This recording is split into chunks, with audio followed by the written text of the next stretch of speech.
Hi, everyone, and welcome to episode 216 of the Tick Boot Camp podcast. The title of today's interview is What Lurks in the Woods, an interview with Nicole Bell. My name is Richard Johannesson. And I'm Matt Sabatello. Matt, I had a chance to read What Lurks in the Woods while I was traveling a couple of weeks ago, and I really enjoyed this book. And I was thinking that if I was going to recommend two books to someone who is new to the journey, I'd probably recommend that they read Bite Me, because I think that was a really great memoir for someone to learn how to deal with their journey and build themselves a toolbox that would be necessary for healing. And I'd also recommend that they read What Lurks in the Woods, because I think that Nicole Bell has really captured the essence of the importance of building a team and understanding how to help your family to help you. Rich, as you know, I was very anxious to have Nicole on the podcast because, frankly, she doesn't have Lyme disease.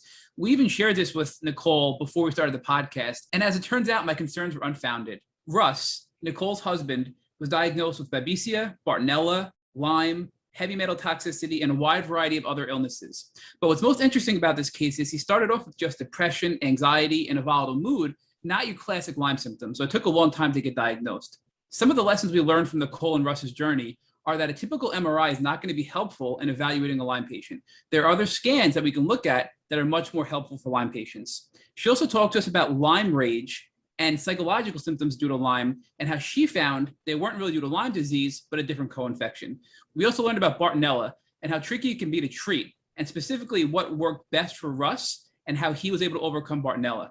Matt, I think the saddest part of this interview for me is that I kept thinking about Dr. Alan McDonald, and I couldn't help but to think that had Dr. McDonald not been shut out from the research journals, that perhaps Russ's outcome would have been different.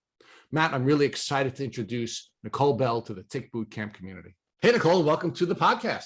Hey, thank you for having me today. I'm excited. We are really excited too. So today is a really big day in the life of Nicole Bell and the Bell family. So talk to us about what's so exciting about today.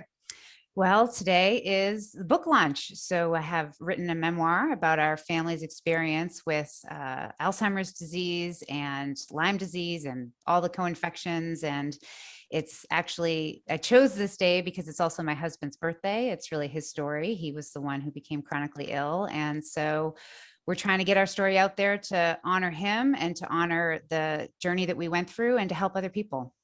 So Nicole, talk to us first about the name of the book and why you chose the title that you did. Well, I think that the first thing was obviously the root of his disease ended up being tick-borne illness. And so as part of our journey with tick-borne illness, I frankly became paranoid with going in the woods. I mean, we live in North Carolina and we chose that spot because of the woods. I love the green. I grew up in the Boston area and I love the green and the beauty of it. But then once we were exposed to ticks, it became more triggering and anxiety than I ever would have imagined. And that became a source of fear constantly. I mean, every time my kids would go out to play, I would get heart palpitations.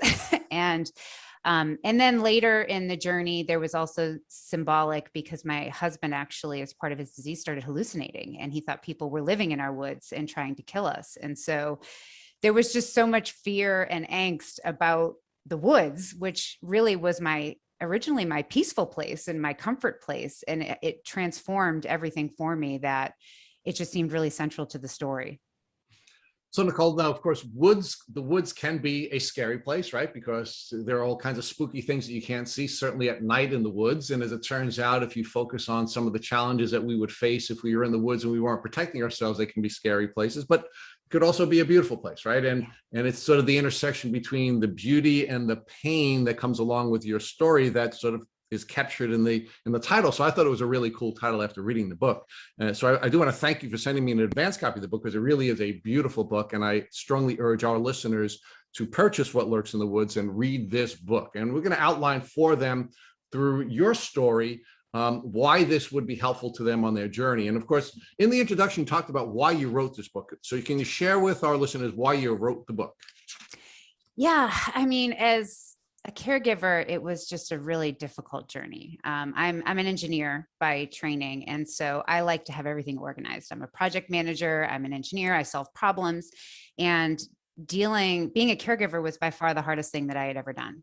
And I needed to process it. I needed to put it in its place. I needed to get organized and to learn all the lessons that kind of went along the way. And so I didn't feel like I could kind of move past the experience until I had really leveraged and learned everything that I possibly could. And then as I was doing that journey, I realized that it was a way that I could really start helping others, and they could learn from our successes and our mistakes and make their journey that much better. And that became a calling to really help others on their journey so that, they would have the best possible outcome. So Nicole, we've actually interviewed folks in the past who have engineering backgrounds, and some of our folks, for example, I remember a young woman named Lorne Pfeiffer, who's a brilliant young woman who's doing some great work in this community. And she argued that Lyme disease is an engineering problem. Would you agree with her? And if you do, tell us why. Yes, I absolutely would. And I think the reason I'd say that is, the traditional medical system is set up for acute care, right? If you break an arm, a week ago or a couple of weeks ago, my son broke his pinky and we went to urgent care and it was fabulous. But chronic illness is really more of a systems-based approach. You can't look at any one body system and solve the problem. You have to look at the person as a whole, as a system. And that really is something that engineering has figured out. My former job was in robotics, which is a very complex system in software, motors, actuators, sensors.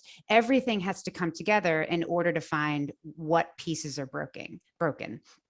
And so that systems-based approach, at one point I actually sat down and did a fishbone diagram, which is where you kind of map out all the different ways that the systems could go wrong to actually try and bring to light what is the core root cause. And I think that's so essential in chronic illness.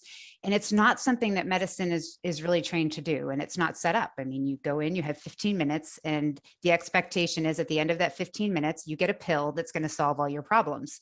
And that's just not the way it works. And so I think that we need to dig deeper. And I think that systems-based approach that we use in really complex engineering,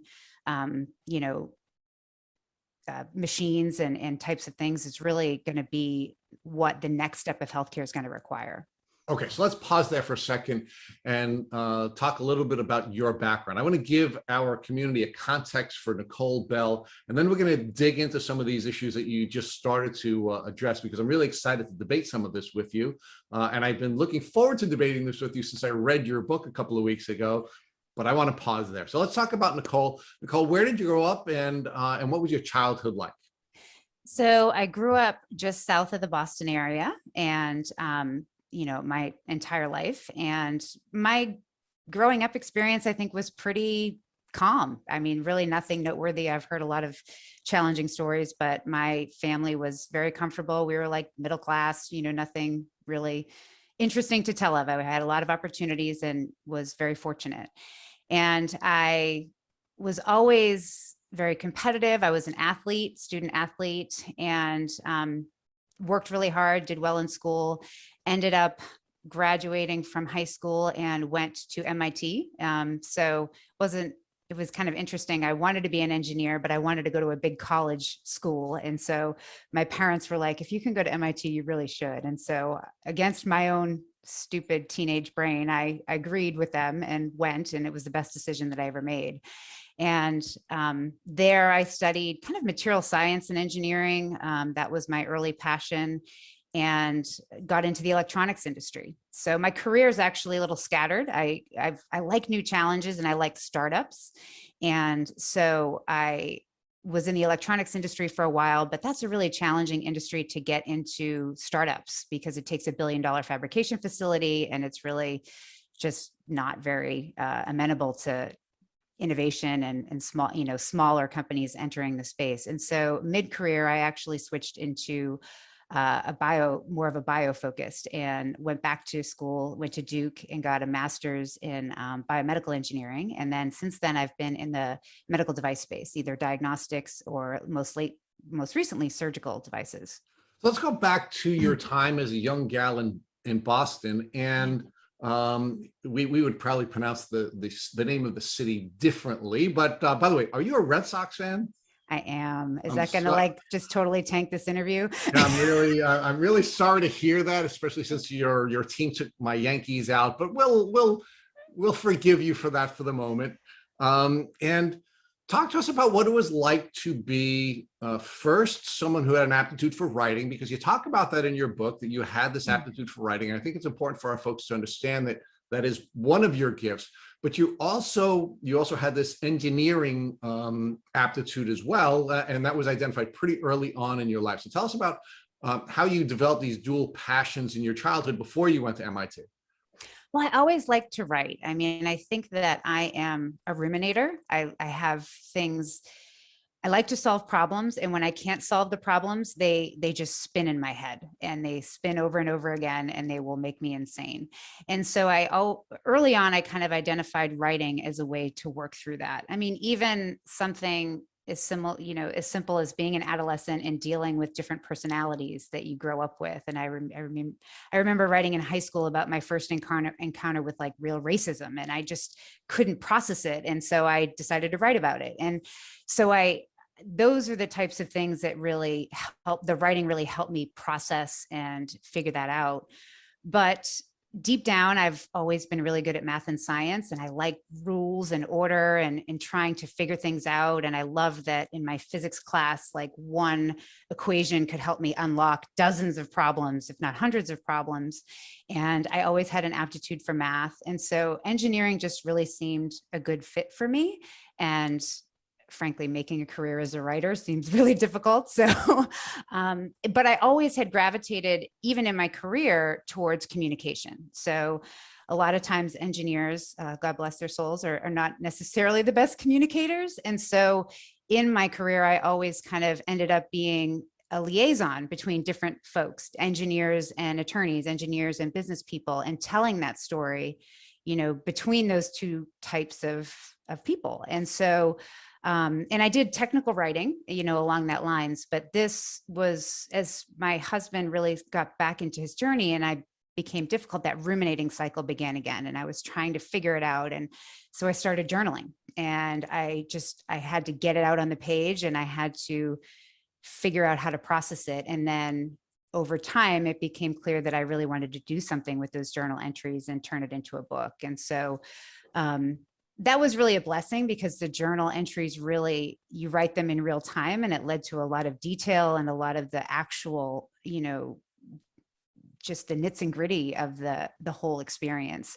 And that allowed me to go back. It's amazing. I think through this whole experience, I have a whole new appreciation for the memory and what you remember and how you change your memories over time. And so having that concrete stuff written down has really been invaluable. But I think it's that ruminating cycle that I was trying to break that is what drew me back to writing.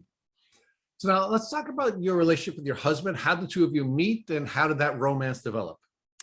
So right out of college, my MIT professor founded a company. So he was my advisor, and he wanted me to come and join the company. And so I did. And one of our first executives was Russ, my husband, and he came in. He had been in multiple startups in the semiconductor industry and done very well. He was very successful and had done a lot of roles in either business development or marketing. And so he was friends with one of the venture capitalists that helped fund the company, and they brought him in as the VP of business development. And that was how we met. And really, I remember the first time I met him, I remember thinking he was very interesting and intriguing, but he was much older. He was 20 years older than me. I mean, there was nothing romantic about my first encounter with him, but I ended up being in charge of the patent portfolio, because again, that communication of trying to tell the story and figure out how to take the assets of the company and then explain to customers why they would want to buy it. And he was the VP of business development. So he was the person in charge of licensing, which ended up being core to the business model. And so we ended up traveling together a lot. For 3 years, we were kind of, I don't know, Mutt and Jeff, whatever, people you want to put together, traveling around the world and trying to make this technology mainstream. And in the process, we became really good friends, and then eventually fell in love, which, as I said, was not really expected for me. He was in a whole different life stage and so forth. But I think he was the smartest person I ever met. And he was so intriguing. And I just always wanted to learn more about him. And after dozens and dozens of late night dinners in remote locations, I realized that my feelings for him were more than professional. So give us some detail on what you learned about him, specifically what types of things he was doing, what types of successes he had, and then how did that ultimately lead you to find yourself falling in love with him?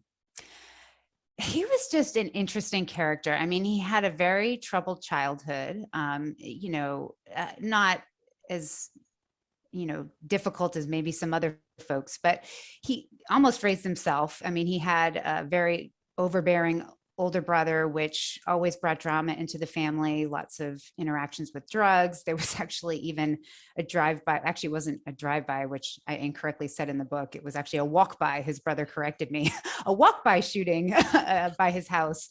And then another time he pulled a gun on Russ, and Russ had to jump out a second-story window to get away from him. So he just never felt safe. And he, as an adult, had worked through a lot of those issues and that anger, and just really was in tune with who he was. But I think the biggest attribute that I loved about him was that he was just ridiculously funny. He was very charming. He could tell a joke at any pinpoint in a conversation and just make you laugh. And that, in the combination with his really deep intelligence, was just captivating. I was always intrigued by interesting characters, and I really still have yet to meet another character as interesting and intriguing as him. He just had this air about him. Everybody gravitated towards him at parties. He was just exceedingly charming, but not arrogant. And over time, that really kind of captivated me. So share with us some of your husband's accomplishments, first before you met him and then after you met with him. So he was the first one in his family to college, and that actually was really, he was just a really driven individual. So he got into a passion of playing the guitar. That was the way that he got away from his troubled family. He would just hours and hours, like in his bedroom closet, playing the guitar. And as a result of that, he got into soundboards and amplifiers, and they couldn't afford to buy their own. And so he really got into building his own. And so that got him into electrical engineering. And he ended up going to college as an engineer. Eventually went to Georgia Tech and got a master's degree. So his degrees were in electrical engineering and computer engineering. And then from there, he did a bunch of different roles, ended up really becoming an executive in the semiconductor industry. And he was in charge of kind of customer facing roles. So his first major role, I guess, was as like a field applications engineer. And your primary role is to interface with the customers and to figure out what their problem is and then to solve it for them. And he ended up running the entire North American applications engineering force. And then from there went to multiple executive roles, either in marketing or business development in startups, and did extremely well. I mean, he had a very good problem solving aspect. He was a very talented engineer, but he was also a very in tune business executive. And so he knew how to solve problems and negotiate and really make things happen.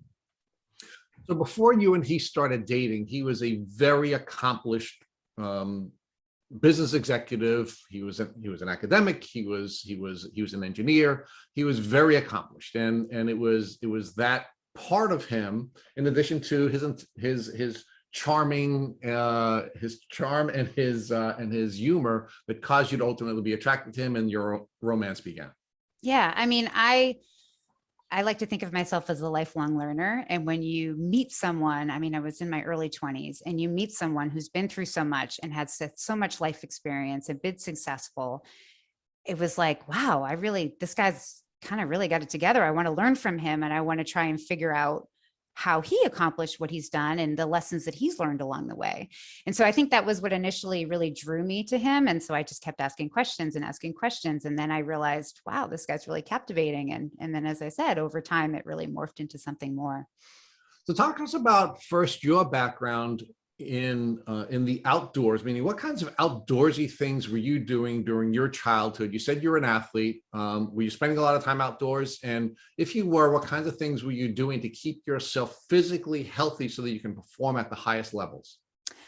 So I wouldn't say that I was like outdoorsy woodsy as a kid. We lived in a suburb. And so I played sports. I played soccer, basketball, tennis, so kind of controlled environment type sports. I don't remember doing a lot of hiking or woods playing just because we grew up in a relatively well-developed town and there wasn't a lot of that around. Now, in terms of, training and so forth, I really just did what I needed to do for the sport. I was a 3-sport athlete. And so it was whatever we ended up having to do for the practices and so forth. I think I became more outdoorsy in terms of going into the woods as I got older. We did a lot of hiking. And actually, Russ was one of the people that pulled me more into that. He grew up in Georgia and he loved the woods. He was a big outdoorsman, hunting, fishing, shooting, all sorts of things that drew him into the woods, and he kind of brought that into our relationship, and frankly I loved it. Okay, so we're going to talk about you and Russ and the outdoors in a minute, but I want to focus on you first as a gal growing up in the Lyme Belt, right? You grew up in Massachusetts. Yep. You were growing up in part of the East Coast Lyme Belt. You were also this smart, geeky kid who was taking science courses and doing really well in those types of courses. Were you given any information either in your formal education, meaning in school, or in your informal education, whether it be through sports or any other activities, about ticks and tick diseases? So school, absolutely not, nothing. Sports, absolutely nothing. I think the only exposure that I really had to Lyme disease was actually my mom. So my mom has a tendency for paranoia in certain things, and she had read about Lyme disease. And I think the first time I really remember hearing about Lyme disease, I was probably like a preteen, maybe 12 or 13. I guess that's officially teen. And a cousin of mine took me on their vacation to watch their toddler. So I was kind of like a built-in babysitter, and we went to Martha's Vineyard. And my mother was like, okay, you need to be careful of ticks, stay out of the tall grass and wear bug spray. And I was like, Mom, you're just nuts. What's going on with you? Why are you so crazy? But that was really the first time that I heard about Lyme disease. And I don't honestly know what her exposure, but she was constantly reading health magazines and different things, but she kind of instilled that paranoia relatively early. But I didn't understand it. And I didn't really know why. And frankly, because I was a teenager, I was like, oh, Mom's crazy. She doesn't know what she's talking about.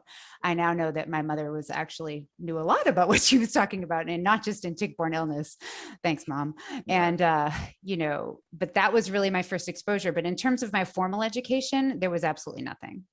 So there was so your mother's responsibility, of course, was to keep you safe. That's what moms do, right? She was concerned about some potential illness that you could contract, and she alerted you to that, but she didn't have a whole lot of information to help you keep yourself safe from that. She was just alerting you to, I guess, something that was lurking in the woods, and couldn't give you any information about how to avoid that, correct? Yeah, I mean, it was basically just stay out of the tall grass, wear bug spray, although I don't ever remember actually using bug spray. I just remember staying out of the tall grass. That was the message I took away. But, it was a long time ago. So she may have given me more detailed instructions, but my brain has since killed those neurocircuits. So now let's talk about your husband. You said your husband grew up in Georgia. He was an outdoorsy guy, hunter, fisherman, and that became a part of your life as your lives began to develop together. So talk to us about what those experiences were like and how you became, I guess, either comfortable in the woods or you began to love spending time in the woods. Yeah. So I think at the time that we met, he was living in New Hampshire and I was living in Boston. And so, New Hampshire obviously has an enormous amount of beautiful woods and beautiful hiking trails. And I think that was just on the weekends, anytime if he was bored, he would pick up and he would go hiking, he would go hunting. He was a big sporting clays shooter. And that's a lot of people don't know what that is, but I describe it as, well, actually, he described it as golf with a shotgun. And so you're just basically walking around a course in the woods, paved trails, or not paved trails, but like gravel trails, and shooting different orange sporting clay targets. And so I think that was one of the things that we really started doing first, because it was a huge passion of his. And then later we also started doing lots of hiking, and then mountain biking was also a really big love of his. That was something that it was difficult for me to get into, jumping rocks and twigs and so forth, but I eventually came to love that as well.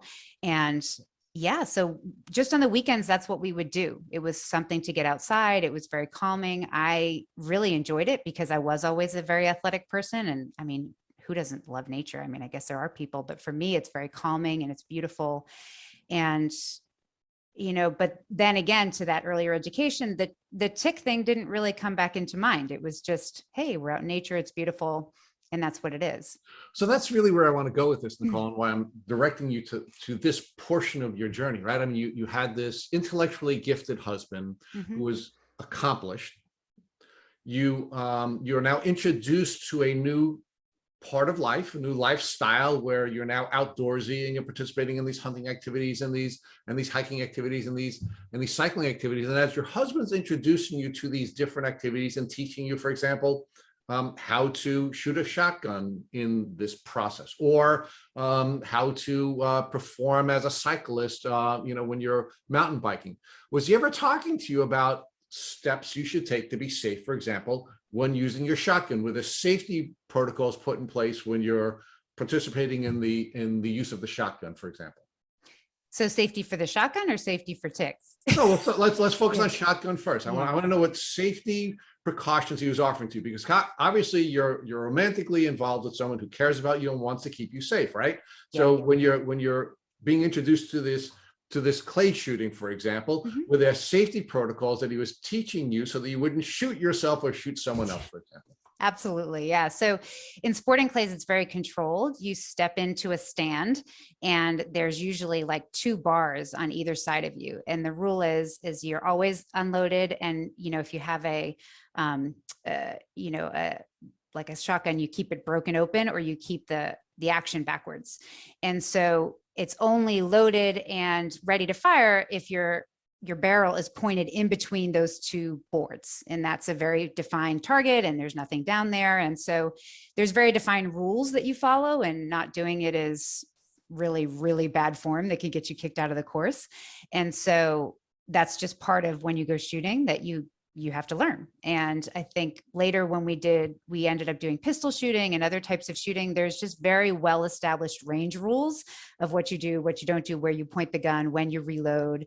And there's basic tricks, like when you're starting to use a pistol, you just put 1 bullet in so you don't have recoil having you doing anything stupid. And he was a really good instructor in that aspect of it.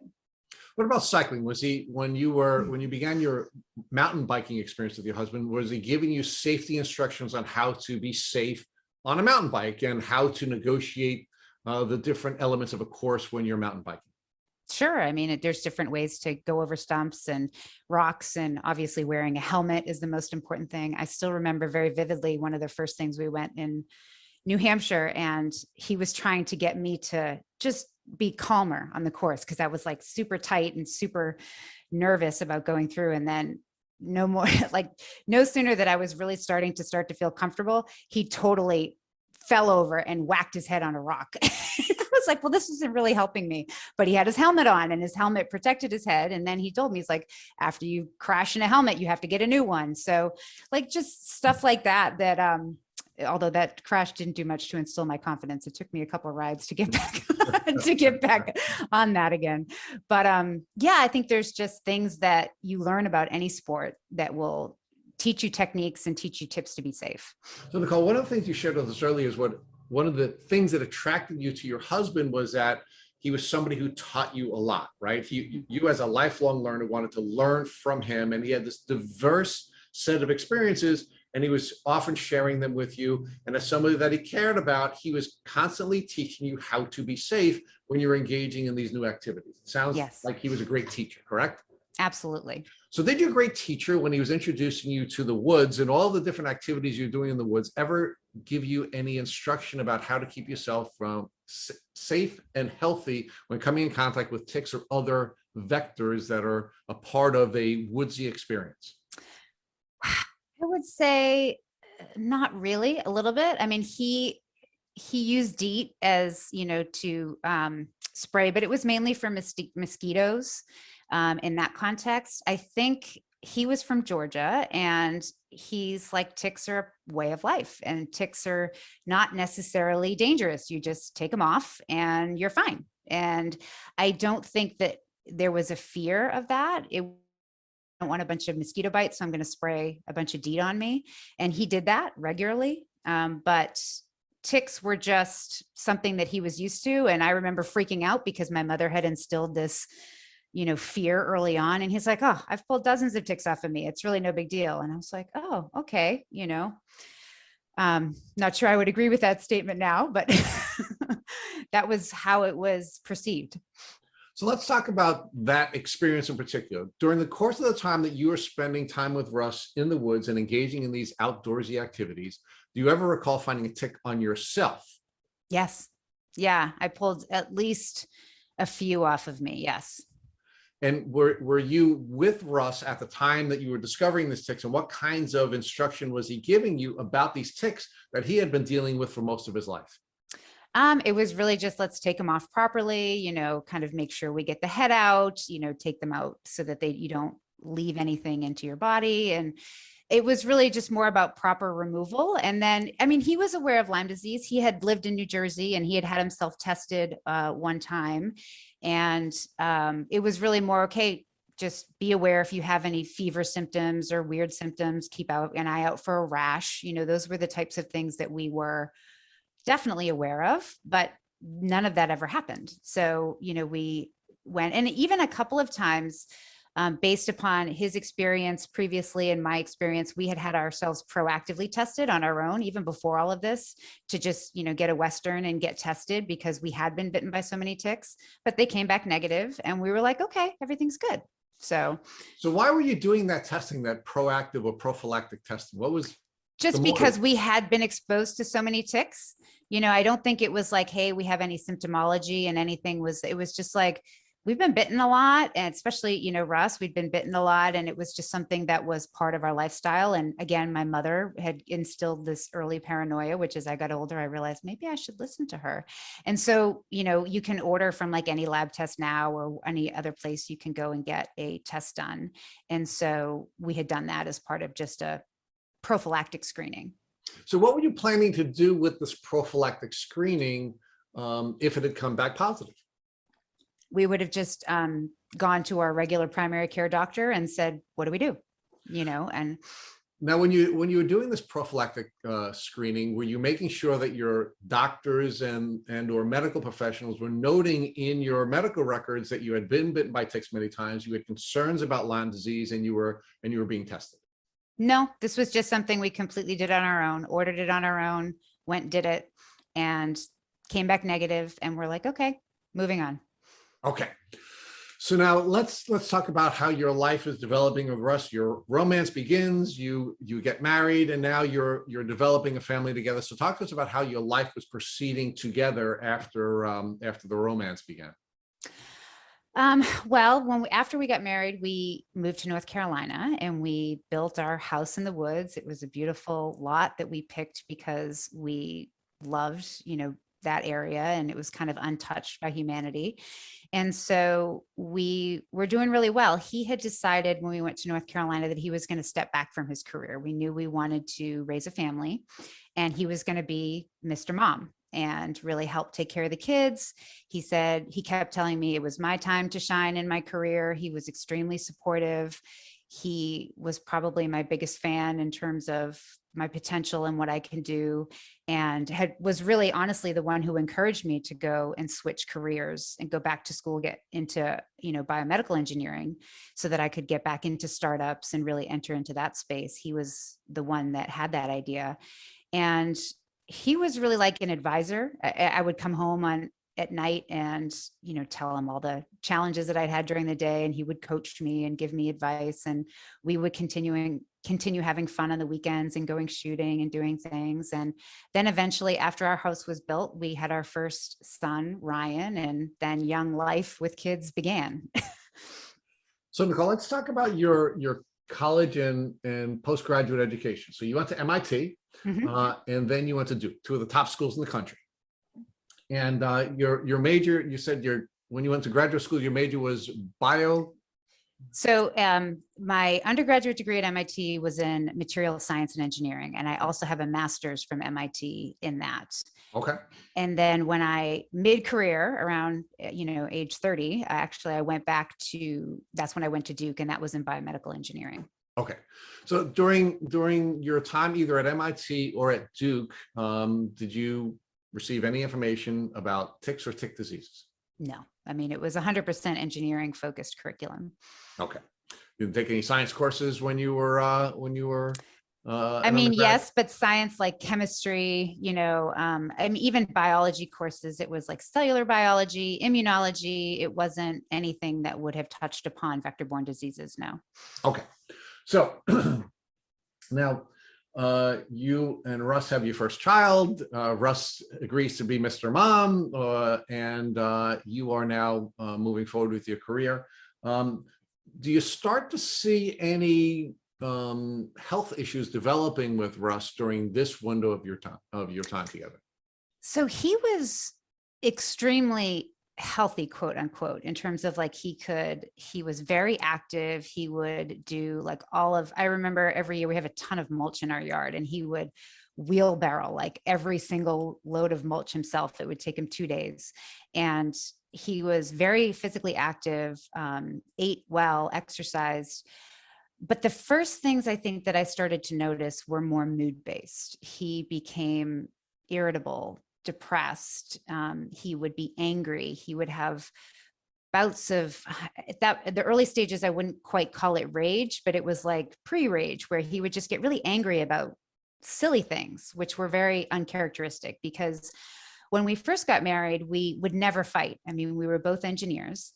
And so we just kind of developed this rapport where we would talk things out and we would argue in a very factual way. And whoever had the better answer won the argument, and a lot of times, actually most times, we would each realize the merits in the other's ideas and we would kind of merge them and come up with a better solution. So it was a really empowering relationship where we worked together to get to the right solutions. But all of a sudden, he was just really irritable. And to be honest, I chalked it off to the stress of young kids. We had toddlers, and then, after when Ryan was 3.5, my daughter Haley was born, and, the stresses of parenting are real. And so you're not sleeping as much. And he also having stepped back from his career, I said, well, he's missing that fulfillment at work, that problem solving that I'm seeing every day and enjoying at work is a void in his life. And that's causing him to be depressed and unhappy. And, you just chalk it off as life factors. But then obviously over time, I realized that it was more than that. And those were some of our first symptoms. Okay, so let's pause there for a second.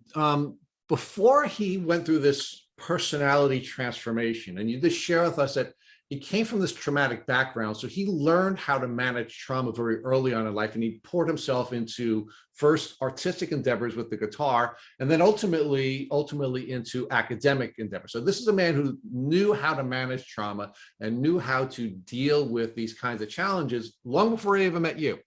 But then you and he met, and you had this nice relationship where you never had any arguments, and you were geeky engineers who would do what geeky engineers do when you had a difference, and you would work through them in a very engineering type fashion. Now, he now has this radical change in personality, right? And it's extreme.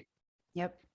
Do you recall, prior to this extreme change in his personality, Russ telling you that he was bitten by a tick, or you having to help him remove a tick anytime just before this extreme change in personality? No, I can't say that I can. I mean, there were ticks that were like all present, there was he was constantly landscaping and out in the yard. And so it's not like there was just one event, there were multiple events. And so how that was spread through the years and the transition, I can't say that I remember anything that was triggering. I'm asking you, like, just before the symptoms developed, anytime just before that, do you remember him having been bitten by a tick? There could have been. The timeline is not that crystal clear. And also, I don't think his change was something that was like a switch. It was much more gradual. And and you mentioned how he had a tumultuous childhood and he had dealt with the rage. But the reality is that he dealt with the rage, but he dealt with it more in his 30s.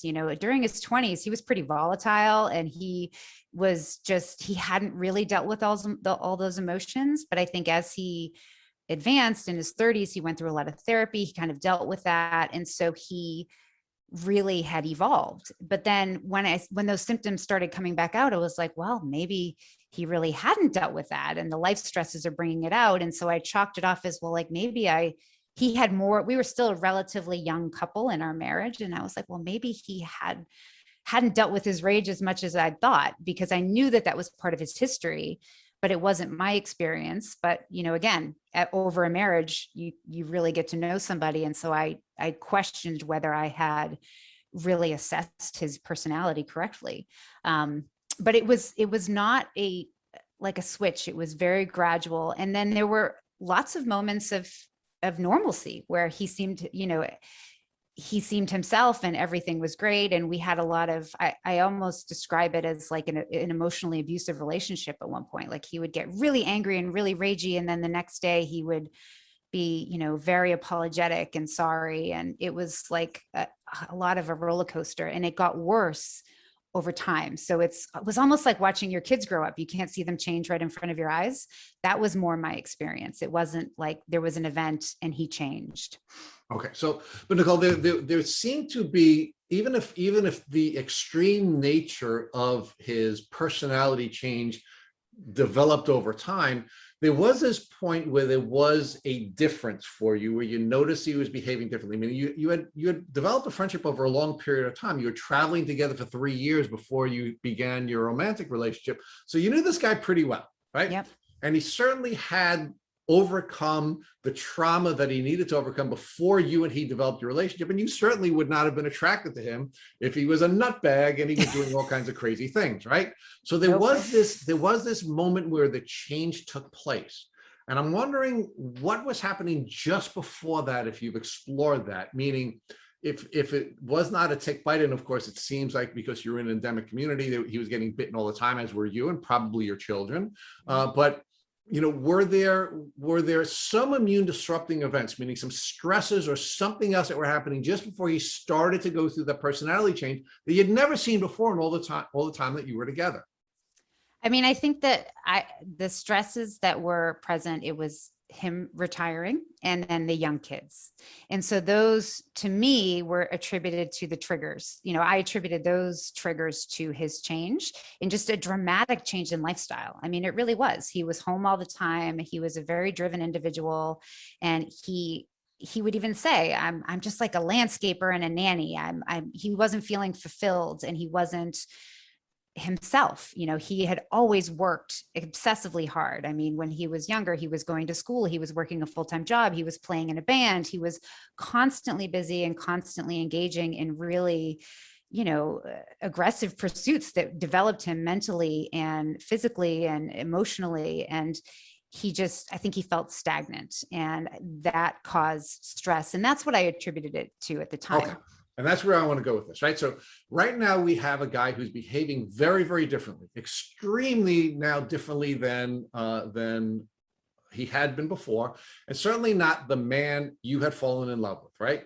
And now what's happening is, in your mind, you're beginning to come up with different constructs or narratives to describe why this extreme change in behavior is happening, right? Yes. First, you're thinking, hey, perhaps he didn't deal with the trauma from his childhood the way I think he had. Or perhaps I didn't properly engineer my attraction to him, and I didn't maybe analyze all of what I needed to analyze before I fell in love with him. Or perhaps he's going through this, this change in lifestyle, and he really wasn't ready to settle down and be Mr. Mom. he wasn't being fulfilled by that, right? So you were coming up with all these different constructs in your mind, but you never thought perhaps he's physically sick. Never. No, I mean, it's like all the stories that you tell yourself, right? You justify things away. And, we went to therapy and we were trying to work through all of the issues, and it sort of helped, in some contexts, but never once did I think, at least in the early days, that it was some sort of illness. Right. So let's stay with the early days, right? So you're now seeking outside help from psychologists, right? And you're as a couple, you're working through these things, right? But now remember, Nicole, the context that we're working in here, consistent with what we're talking about here, is you guys are in the outdoors all during your relationship. Your husband's been bitten by ticks many, many times. The two of you are concerned enough about that to go out and prophylactically get tested for Lyme disease, not in the context of working with a doctor, but prophylactically be tested. So you have this concern in your mind. You're kind of blaming your mother for creating paranoia, but as it turns out, she was giving you signals that you weren't reading, right? All of this is happening, and now we're starting to see some differences in behavior that we've never seen before. You're now working with psychologists who are trying to help you work through this, but the two worlds never come together, right? Nope. The Lyme signals that you were getting and the changes that you were seeing were all being rationalized in your mind as something that either you missed or something he didn't overcome. Yeah. And I think that Lyme signals that you reference, in my mind, Lyme signals were fever, rash, joint pain, things that when you Google Lyme, that's what comes up. And we didn't have any of that. And so it never would have occurred to me that depression, anxiety, mood stability, irritability could be caused by tick-borne illness. Like that connection never was made in my head.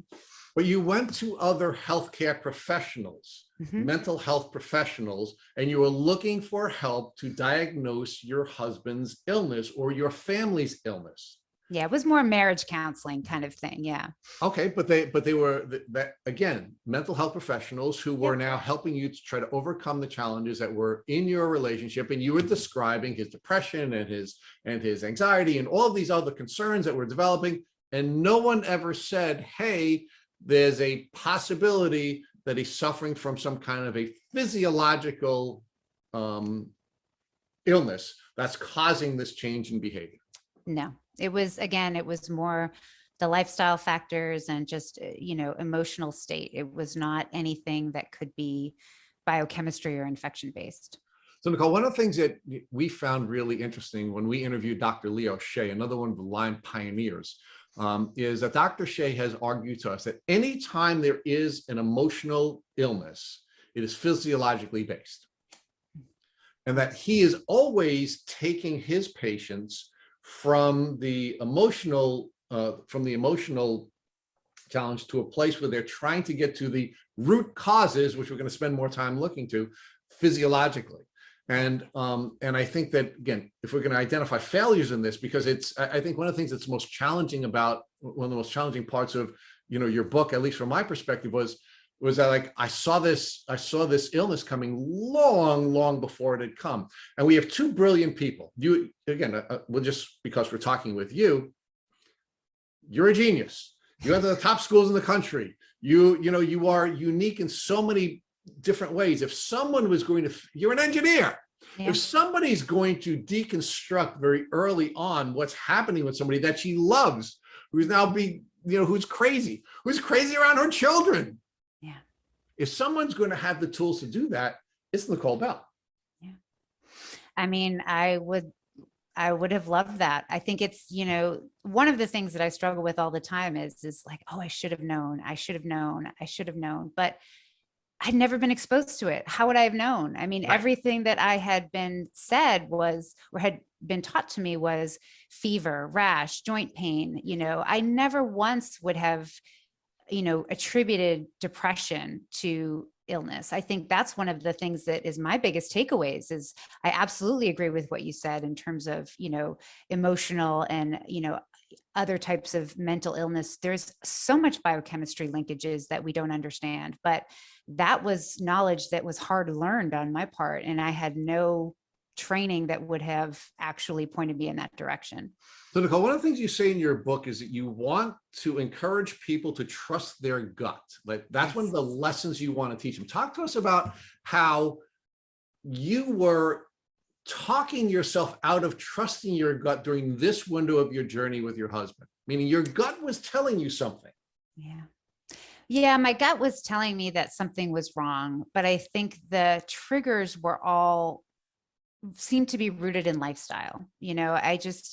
I have to be honest in that the connection to an illness or an infection, at least in the early days, just wasn't there. It was really more, he's unhappy. He's, not liking being Mr. Mom. Maybe that wasn't the right move for him.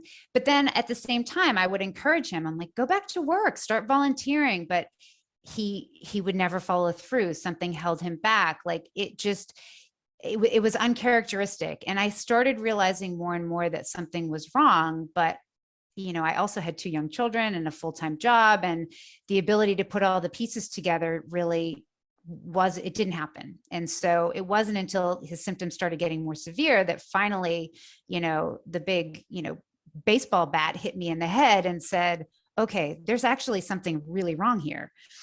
So talk to us about how you got there. But I actually want to pause on that question and ask you one more thing. One of the folks we recently interviewed talked about flow, meaning merging your head and your heart. And that's when you're in flow. And sometimes that's hard for really smart people, especially formally educated people. Do you think because you are so smart and because you have relied on your intellectual capacity for so long, that interfered with the ability for your head and your heart to come together at a time when you were having these challenges, and that the lack of flow or the inability to follow your heart maybe interfered with your ability to try to get through these challenges together as a family? Yeah, I mean, I think as an engineer, you're taught to follow the rules and follow the equations and follow what has been laid out before you in terms of the answers that have been figured out. And when you spend at least a cursory amount of time on that, for depression and so forth, or it comes up as psychological factors or things that you should go to a therapist for. And Lyme comes up as a fever and a rash. And so, putting those 2 pieces together was not something that was in the rule book for me, and so I really didn't have any connection at that point. Okay, so let's move forward with Russ's developing symptoms and how that's impacting you and your children. Yeah, so I think that I started to realize in 2016 that he was starting to have memory issues. He was having trouble remembering the schedule for the kids, even though it was the same time every day. And I just, again, at first I attributed it to, not paying attention and not being engaged. But I think the moment when I really realized something was wrong was I was at work and I got a call from our security system, the alarm company, and the alarm was going off, and they're wondering, they call you, they make sure it's just not an accidental, event, or is it the real deal? And it was the same time that Russ got home with the kids, and I talked to him on the phone, and he couldn't shut the alarm off, and I kind of talked him through it, and he eventually did, and we got it shut off. But then when I went home, he was complaining and saying the alarm system's broken and it isn't, this thing is, we need to get it fixed. And so I went home and I looked at it and everything was fine. And, but it triggered something. It was like, this isn't right. Your gut telling you this isn't right. And then things kept happening. He would forget his keys and lose his phone, and just little events here and there, that when I started putting it all together, I was like, he's having memory issues. One morning the toaster, the pan on top of the toaster popped, and it happened like every single morning. But, Russ like jumped up and he's like, what's that? And I was like, well, it's the toaster, pops every morning. And he just looked so surprised. And he was the most observant person that I had ever met. He was always making fun of me because I'm always, again, the ruminating, I'm always in my own head and I don't notice stuff. And he he didn't notice something that happened every day. And then it occurred to me, maybe it wasn't that he didn't, that he forgot and that he didn't realize it. And that was like, finally, again, that baseball bat hit me on the head, is like, wow, he's having memory challenges. And then I started paying attention, and then it was like one of those things where I'm like, how could I have not seen this? It's happening everywhere. And, I just attributed it to this, like your kids, they change in front of your eyes and you kind of just justify it away. And then all of a sudden, you realize that, no, this change is more than just the gradual development. There's something seriously wrong here. So Nicole, at first, Russ went from having symptoms of depression and anxiety and mood instability that you kind of dismissed because he wasn't working anymore. And as he said, he's become a landscaper and a nanny. And your solution was to get back out there and go volunteer and do more things in the community, which he didn't do, and you found a little surprising. But once he started developing these memory issues and was really acting out of character for a man of his intellect, did you then follow up and pursue medical guidance, or did you sort of justify away this new symptomology as well? Yeah, no, as soon as I realized that there were memory issues going on, then my first step was to convince him that something was wrong, which, was a challenge, to say the least, especially since his mood had become increasingly volatile. And so I was able to do that and kind of convinced him to go see a doctor. And I think I made the mistake originally of saying, you need to go see the doctor. And eventually I realized, we lost a couple of months. And then I said, okay, maybe I'll make you the appointment and go see the doctor. And so, but we eventually got there, and I knew right away that I didn't want to go to a traditional medicine type environment. I just, the 15-minute appointment where they take your blood pressure and, take some basic blood work. I just knew, I had a feeling in my gut that wasn't enough. And so we started in integrative medicine. And at that point I was all in. I was researching and trying to figure out what could be going on. And Lyme disease came back to the top of the list. I mean, I read about brain fog and confusion. And that's when because once I started looking for things that can cause memory issues, then I started getting a lot more into the Lyme. And so that was my first thought, knowing that we had been exposed to ticks. And that, and then also heavy metals was another one that was a big thing for me, because we had done so much shooting, and Russ did a lot of the reloading of shotgun shells, which has a lot of exposure to lead.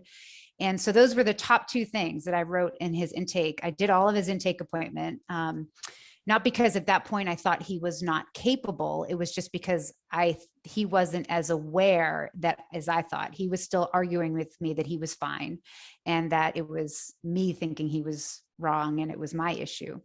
And so I wrote all of that in our intake appointment, in our first appointment with our integrative practitioner. But all of his lab work came back normal. She ran a Western blot, and he only tested positive on one of, he needed 5, and that, all the rest of his lab work looked quote unquote normal. And she referred us to a neurologist. And that was kind of really the redirection that was critical in our case.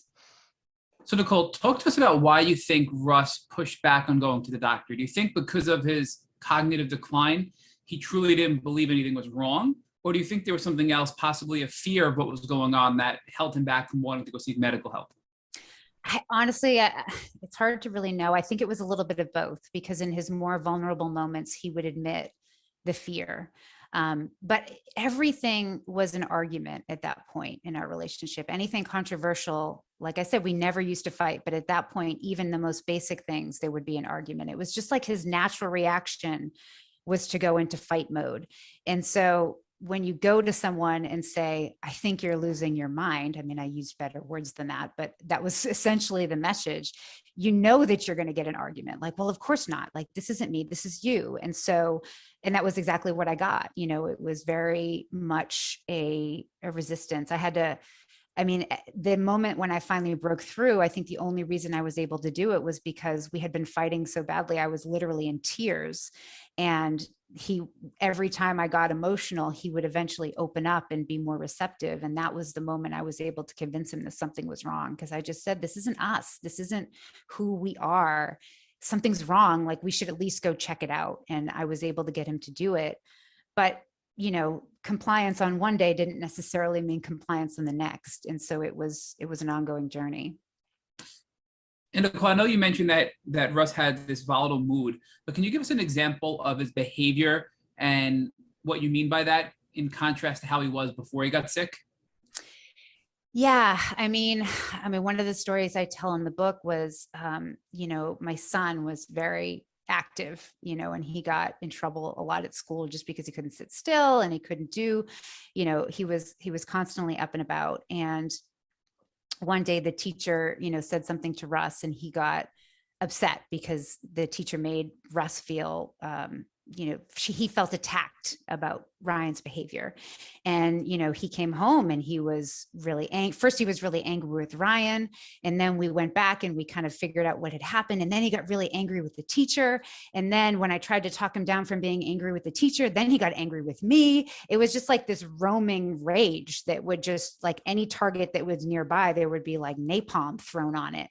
And it wasn't logical. It wasn't that dialogue that we used to have about facts and here's my evidence and here's your evidence was completely gone. It was like I could have said the sky is blue and he would have argued with me. It was just that natural reaction. And the only thing that would pull him out of it was when I frankly broke down and started crying. That was like the only thing that would flip the switch. And all of a sudden he would say, oh, okay, something is not right. And then he would become conciliatory and kind. And then we would start talking. And that was unfortunately not an uncommon experience at that time. So Nicole, talk to us about the importance of bringing a loved one with you to a medical appointment, especially when suffering from late-stage Lyme disease and cognitive decline like Russ was. Yeah, I think his ability to really comprehend what was going on and to manage his own care was really, really hindered at that point. And so bringing someone who is an observer and someone who can write notes. As I've said, I'm an engineer, so I started writing things down and researching and asking questions, and to have that advocate there for you is really important. I think in Russ's case in particular, it was important because he would go into the doctor and say that nothing was wrong. He would literally look at the doctor and say, I don't know, there's nothing wrong with me. You ask her what's wrong. Like it was more me, and that anger again kept fueling his our relationship, and it was really difficult. He wouldn't have been able to go or even willing to go and get the treatment that he needed on his own. And so I was really the one who was kind of dragging him along, honestly, saying, this isn't the man that I married, this isn't the person that I know, you need to help me figure this out. So Nicole, we had a guest recently tell us that she would downplay her symptoms to the doctor and her mom would be very truthful and tell her what was going on. And the doctors interpreted that as her mom was just blowing things out of proportion. So do you think that the doctors you were seeing were thinking, well, Russ is telling us he's fine, he knows better, and maybe Nicole is just being a little dramatic? Do you think that played a role in any part of your journey here with Russ? I think maybe a little bit with that first doctor that we went through. I think once we went to neurology, and they had done some basic cognitive assessments, and they saw he was actually having some pretty significant issues, then that became more clear. And then they kind of guided us through, scans, which then had pictures of the fact that there was an issue. And so then it became not as much about debate. It really became more about, conveying that issue. And then frankly, as a caregiver, it was really difficult to have that conversation in front of Russ because he was very defensive, and, having that discussion in front of him, that all of the challenges became really difficult. So I want to go back to right before we get to the neurologist, that you were researching when you first brought Russ to the doctor and Lyme came back on the table, and you started to make the connection between the cognitive decline and the neurological symptoms with Lyme disease. And when the doctor tested, it came back negative because the Western blot didn't have enough bands. At this time, did the doctor tell you, or did you find in your research that Lyme testing wasn't very accurate and you can still have a positive Lyme diagnosis even though the testing came back negative? The doctor certainly didn't say that. And, I have to be honest, and like in hindsight, when I had worked in diagnostics, I had heard that Lyme diagnostics weren't great. But again, I'm an engineer that's trained to follow the rules. And so the test came back negative, and she said, hey, it's not Lyme disease. And if you still think he has a problem, you should go to the neurologist. And so that was kind of the next step that we took. I think the thought of, hey, maybe this test isn't what we need, or maybe we should dig further, it didn't come up. It was really more this is what the doctor said the next step is, and we should move on to that. I still was deferring to their advice and their recommendations. So when you saw the neurologist, did you bring Lyme back up to the neurologist, or was it just sort of put on the back burner and you started to explore all the neurological possibilities with the specialist? I would say it was put on the back burner. It was part of his medical history, but at the time it was really more, we don't know what's going on with his case, and I need you to help me figure it out. So Nicole, you told us that once you went to the neurologist, a lot of scans were performed that had irrefutable evidence that something was actually going on with Russ's brain. Talk to us about what tests were done and what those results were. So the first thing that we did was just a really comprehensive set of cognitive tests. And so the first day, it was literally an entire day filled with different tests and different exams that were looking at his cognitive performance and where his deficiencies were. And I still remember the shock of watching him take some of these basic tests. I mean, some of them were relatively simple, like what state do you live in? What town are we in? What year is it? Who's the president? But anytime it started getting into anything which was, more relational in space and time, I remember one simple exercise where it was like a pattern matching, and there was a key on the top of the screen with symbols and associated numbers. And then at the bottom, they would show you the associated, put in the numbers. So it was basic pattern, matching. And Russ, again, was an electrical engineer, computer scientist. I mean, he would write complex code that, you have to think through 7 or 8 steps logically in order to do properly. And he didn't know what to do. He was like, I don't get it. I don't understand. And I remember literally sitting there with my jaw open, like, what? Like, I knew something was wrong, but I had no idea that it was that deep, because he was not working. And so there wasn't a job to kind of be a harbinger of like, I'm starting to fail at my cognitive capabilities. And so I was shocked. And after that assessment, they recommended an MRI. His MRI came back negative or normal. And then they, from there, they recommended a PET scan, which looks at the metabolism in the brain. And that was where we saw that he had severe, underactivity in his brain in certain sections. And that was when they diagnosed him with late stage, early onset Alzheimer's. So talk to us about before you did the MRI and the PET scan and you were doing these cognitive tests with the neurologist and he was failing things that you knew he shouldn't have been failing. How was Russ responding? Did he realize that there was something wrong, or was he so impaired that he didn't even realize the severity of what was going on? His de facto response was always to get defensive. This test is screwed up. I don't understand. Why are you making me do this? This is not something, why are we here? Like, it was always defensive. And then he would lash out at me, as this is your fault. Like, you're the one who brought me here. I don't understand. So, and that's where I think some of the fear, as you mentioned, started popping up. Like, I think that he did start to process that maybe something was going on, but, his natural reaction was always to fight. And so it was really difficult. I mean, honestly, some of those days getting the assessments were really hard and really emotional because he was constantly fighting. So when you went and did the PET scan and it came back, and what was the diagnosis again after the PET scan? It was late stage, early onset Alzheimer's. So you had a late stage, early onset Alzheimer's, right? Yep. So at this point, did it finally sink into Russ that there was something seriously wrong? Yeah, I think the moment, even before we had that diagnosis, I think at the end of that cognitive diagnostic day, the doctor didn't exactly know what was going on, but he sat down with us and said, there's clearly an issue in your cognitive capabilities. And I think that it could be one of two things. It could be vascular dementia, and you've had some sort of stroke or restriction in your brain that's affecting blood flow.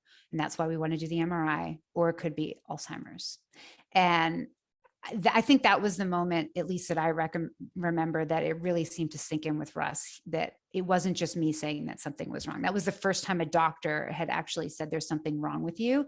And he used some pretty hard words to hear. I mean, Alzheimer's is a really hard word to hear. And so that was the moment where it sunk in. And he started becoming a little bit more open. That doesn't mean that he wasn't combative in later appointments, but at least at that point, it was more than just his, crazy wife telling him that something was wrong. So Nicole, from your standpoint, as you're probably doing a ton of research, the MRI was normal and now he's going for a PET scan. And even before the MRI, what were you hoping for as an outcome? Because you had to have been reading a ton of possible diagnoses that he could have had. What were you really hoping for that would have been the least severe outcome in your opinion? I mean, I was hoping for the stroke. I mean, honestly, and that's like a really weird feeling. I remember when the doctor called me with the MRI results and she said, his MRI is normal. And I had just been through a ridiculous experience that was anything but normal. And I remember thinking, oh my gosh, I was rooting for the stroke. And I didn't know what else to do, because when what you're left with is Alzheimer's, it's like a death sentence, and that's really difficult. So, it's hard to say, but I was rooting for the stroke. So Nicole, talk to us a little bit more about what many of our past podcast guests have described as Lyme rage, but Rich and I now believe to be Bartonella rage. Was Russ exhibiting any rage symptoms? And if so, give us an example of a time when he exhibited those symptoms and what that was like for you. So I would say so in the early stages or in the later stages, because I don't want to jump ahead too far. I guess of both, Okay. I would say in the earlier stages, it was really more that combative nature. It was the fighting about everything. He didn't ever get physically abusive. He didn't even until later. I think he would start maybe throwing something across the room, never at me, but he would get, he would get angry enough that he would throw something. But it was really more, he would yell and get really nasty with his words, and then he would storm off. And it would take him hours, if not sometimes days, to calm down and to kind of come back to himself. And that was kind of more in the earlier stage. Later on, it got more confounded with hallucinations and other things that, it was a different kind of challenge. So do you think that Lyme rage is different than, I think, what you called in your book, Lyme crazy? Do you think they're one and the same, or do you think they're different things? So I, like you, I attribute the rage piece of it more to the Bartonella. And I think that I come to that assessment through personal experience, with him in terms of where he was in his treatment. And when he would take medications or herbal tinctures that were more tuned for the Bartonella, that's when that mood instability really would come up and really heighten. I think when I speak in the book about Lyme crazy, honestly, I think I use Lyme crazy, but I like, in Chronic, Stephen Phillips and Dana Parrish, they use the Lyme plus.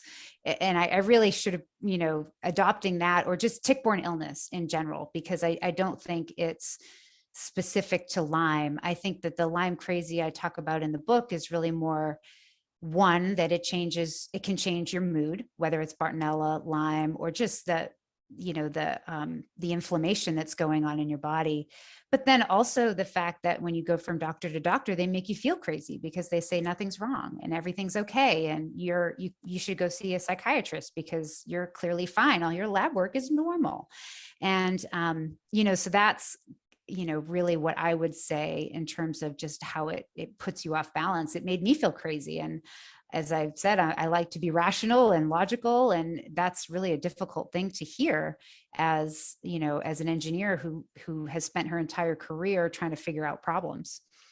So it sounds like we're merging these things into a term called tick-borne illness rage, and that really you're defining it in two different ways, or having two different pieces to it. And the first piece would be that because of what's going on physically from inflammation and the illness and the pathogens, you're responding aggressively because of the physiological side of things. But But then on the other side, you're talking about all of this medical trauma and being denied by doctors and told by doctors you're crazy and not being recognized. That causes another piece of rage because you're not getting the proper treatment you deserve. Is that kind of what you're telling us, Nicole?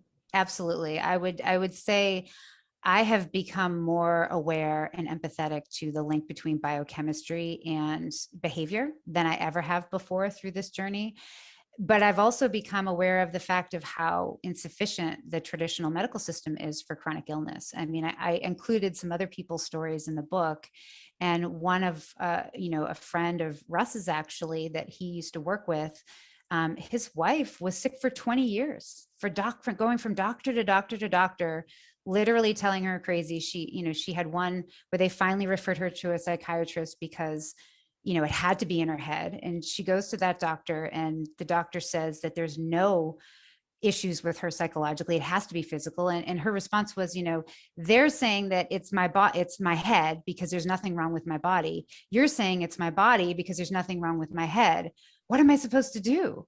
And nobody had any answers, so that is trauma in and of itself that is very difficult to deal with. And I think that's part of what I try to unpack through an engineering mindset, is this dichotomy of I follow the rules and they led me down a path which doesn't make any sense. And how is that possible? And what do I do now?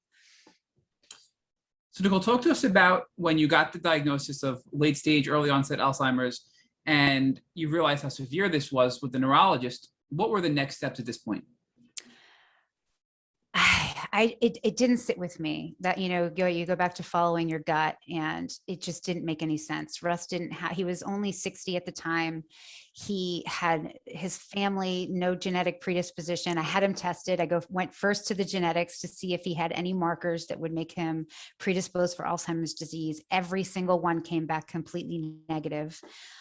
He had no comorbidities, so he was extremely healthy. He ate a Mediterranean diet. He exercised, all the things that you read about that says, this is what you do to, avoid Alzheimer's.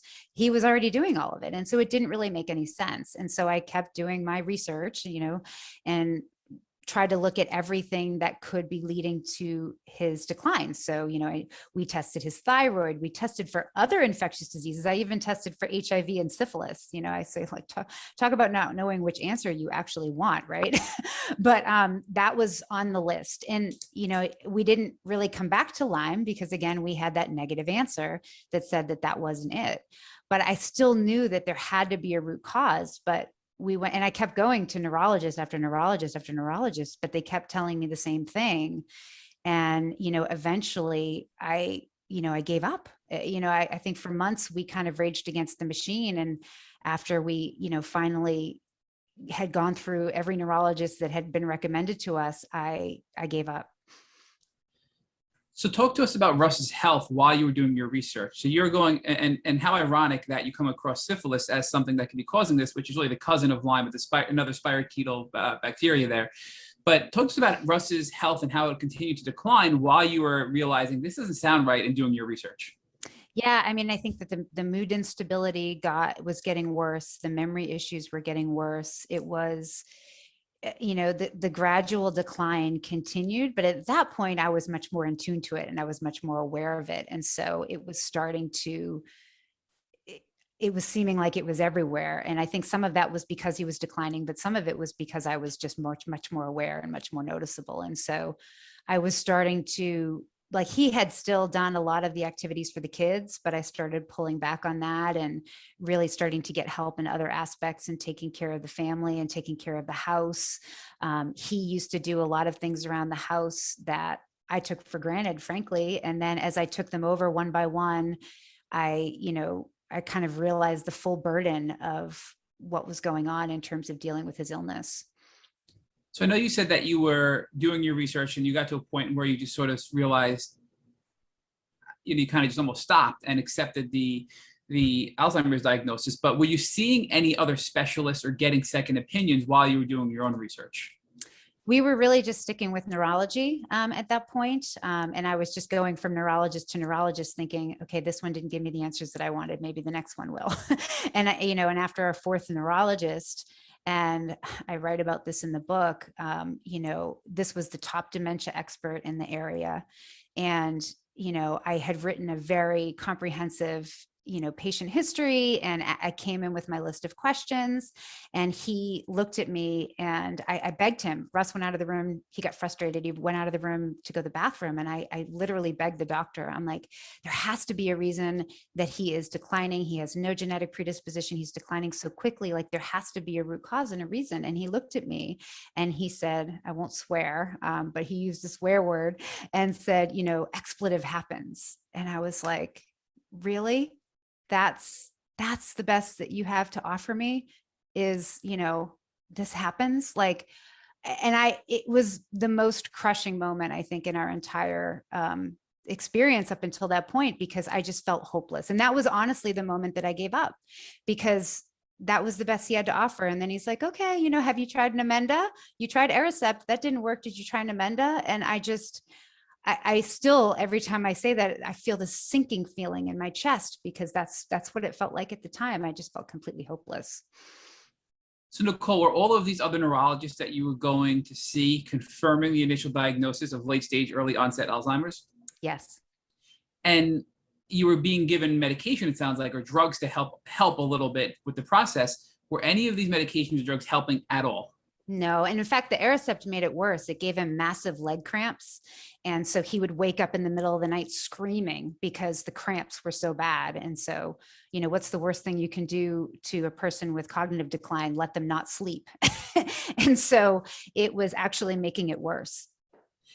And looking back, were there symptoms that Russ had that were not related in your mind to the Alzheimer's diagnosis? So yeah, I mean, it's funny you say that. At the end, when we were that same neurologist that told me, expletive happens, he was starting to have shoulder pain and knee pain and other things. And I said, hey, he's having the shoulder pain. Like, could that be related to his condition?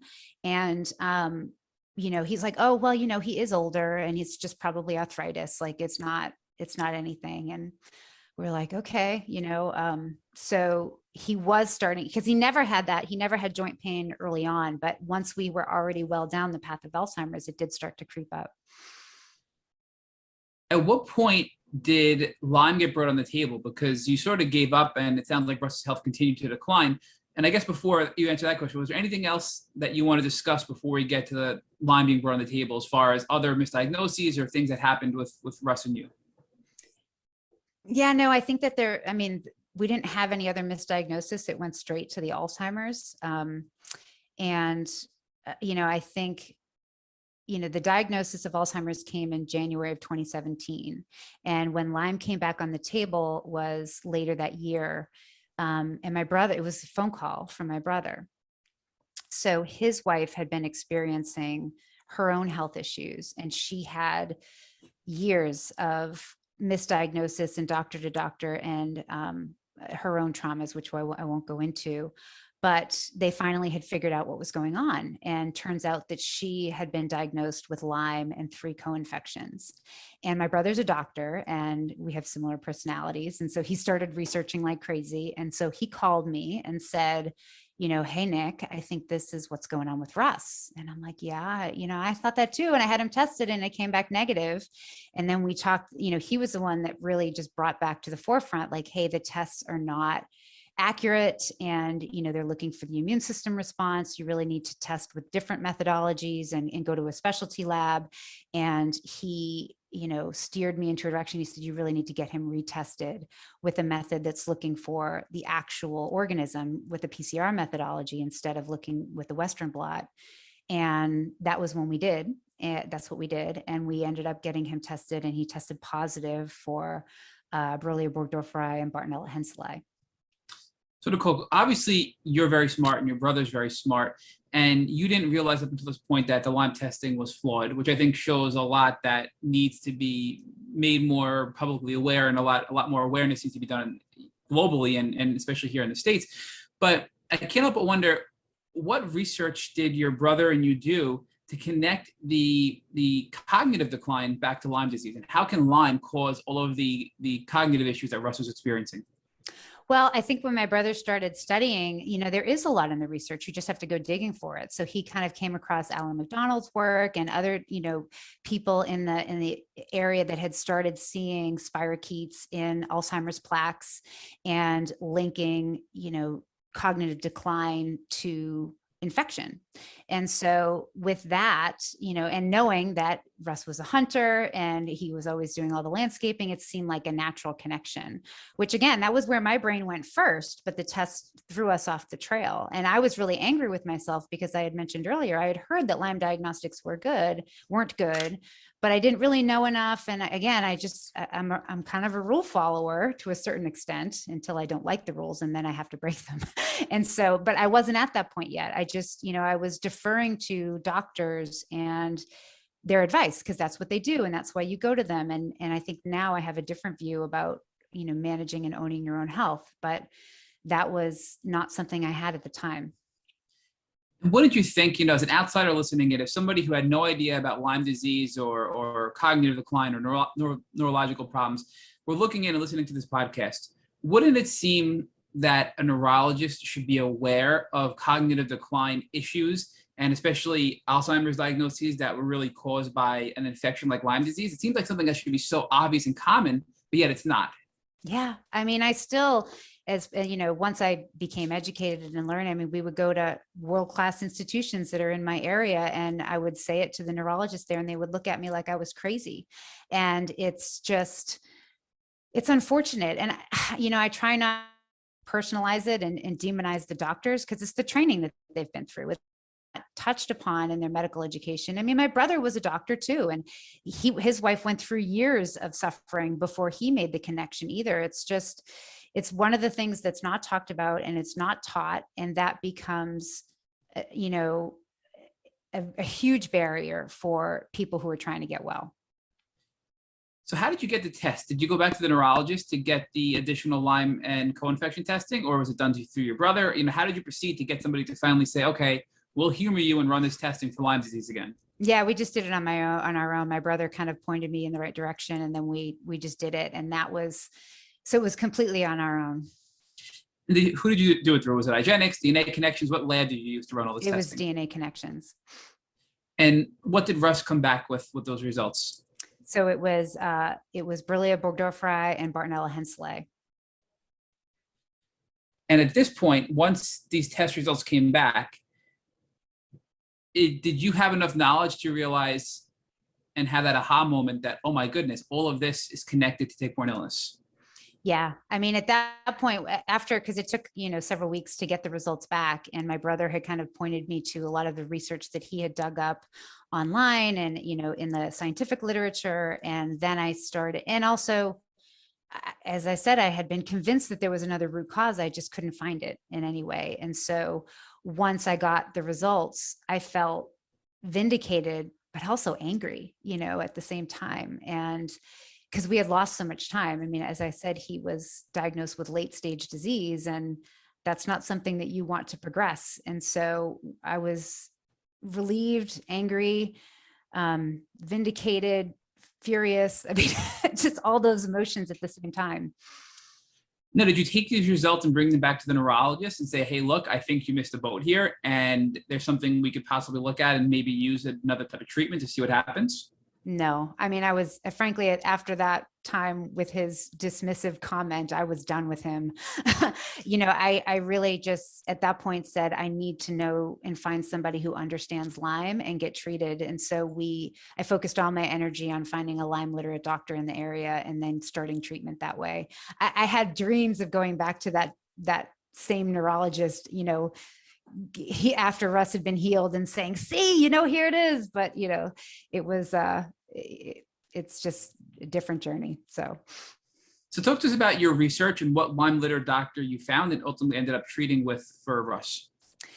So, I think that I looked at all the different people that I could find in the area, and there ended up being a doctor that was very steeped in antibiotic treatment, broad spectrum antibiotic treatment.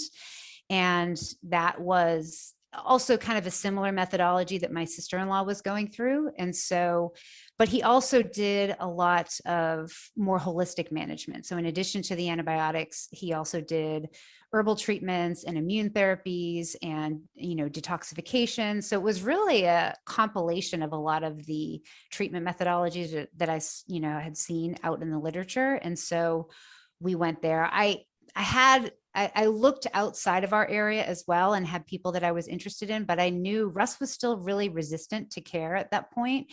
And so I knew I wasn't going to be able to get him to travel for treatment. And so finding somebody nearby was kind of critical that he could make a connection with and begin to trust.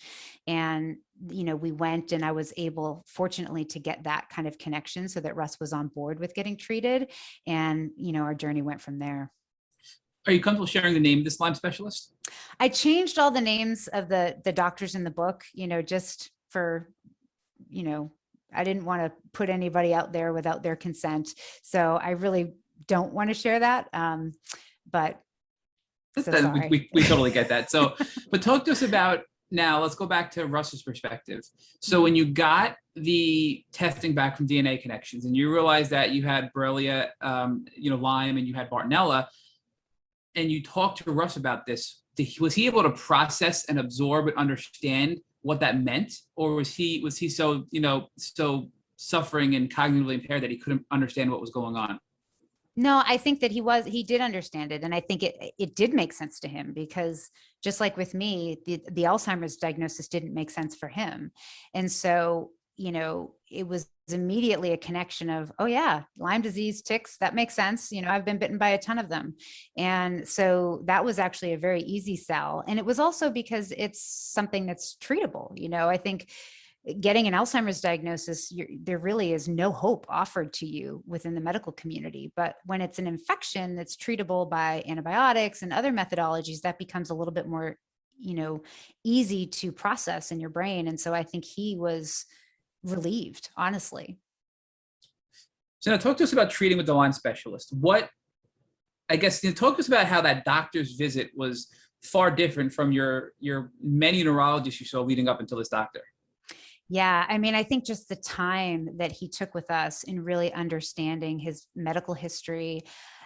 Honestly, it was hard for me because Russ couldn't remember a lot of his early stuff. And so I was the one trying to go through that medical history, and the depth that they went to was really quite different than anything that we had ever experienced. And then I think also the lab work that they ran was much more extensive and looking at all aspects of particular infections that he could have, of his immune health, of ancillary factors that could impact his condition in terms of, looking for gut health and immune system. It was just really an entirely different experience. Even that first integrative practitioner that we went to, she did run a lot of labs, but now in hindsight, I look back and they were still relatively cursory and not really looking deeper into what could be causing his illness. And so it was just a much more personal experience. I loved the longer time that they took with us. And honestly, it was the first doctor that Russ really felt was trying to help him. Everybody else, he just felt like they were just brushing him off and cataloging him in some odd way. And this was the first experience where they said he walked away feeling calm and feeling like this was a good place to go. And that was huge because up until then, especially with the multiple neurology appointments, he was extremely resistant and he hated every interaction with doctors.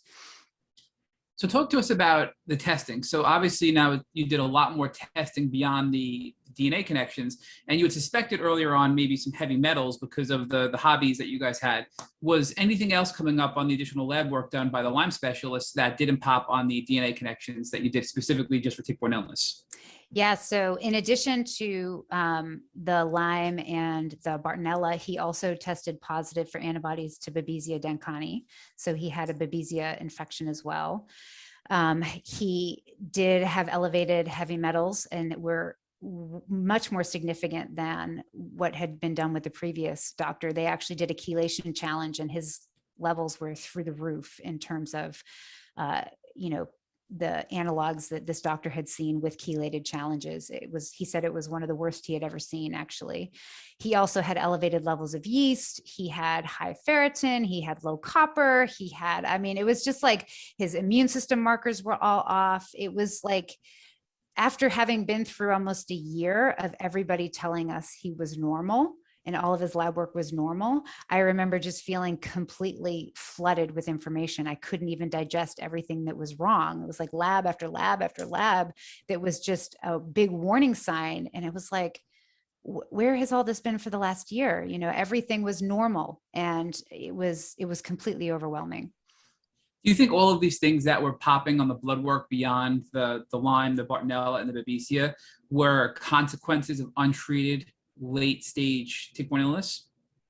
I mean, certainly a lot of the immune imbalances. I mean, the heavy metals, I think, was a compounding factor and separate, but obviously, working together with the Lyme to start doing the cognitive decline and destruction that was going on.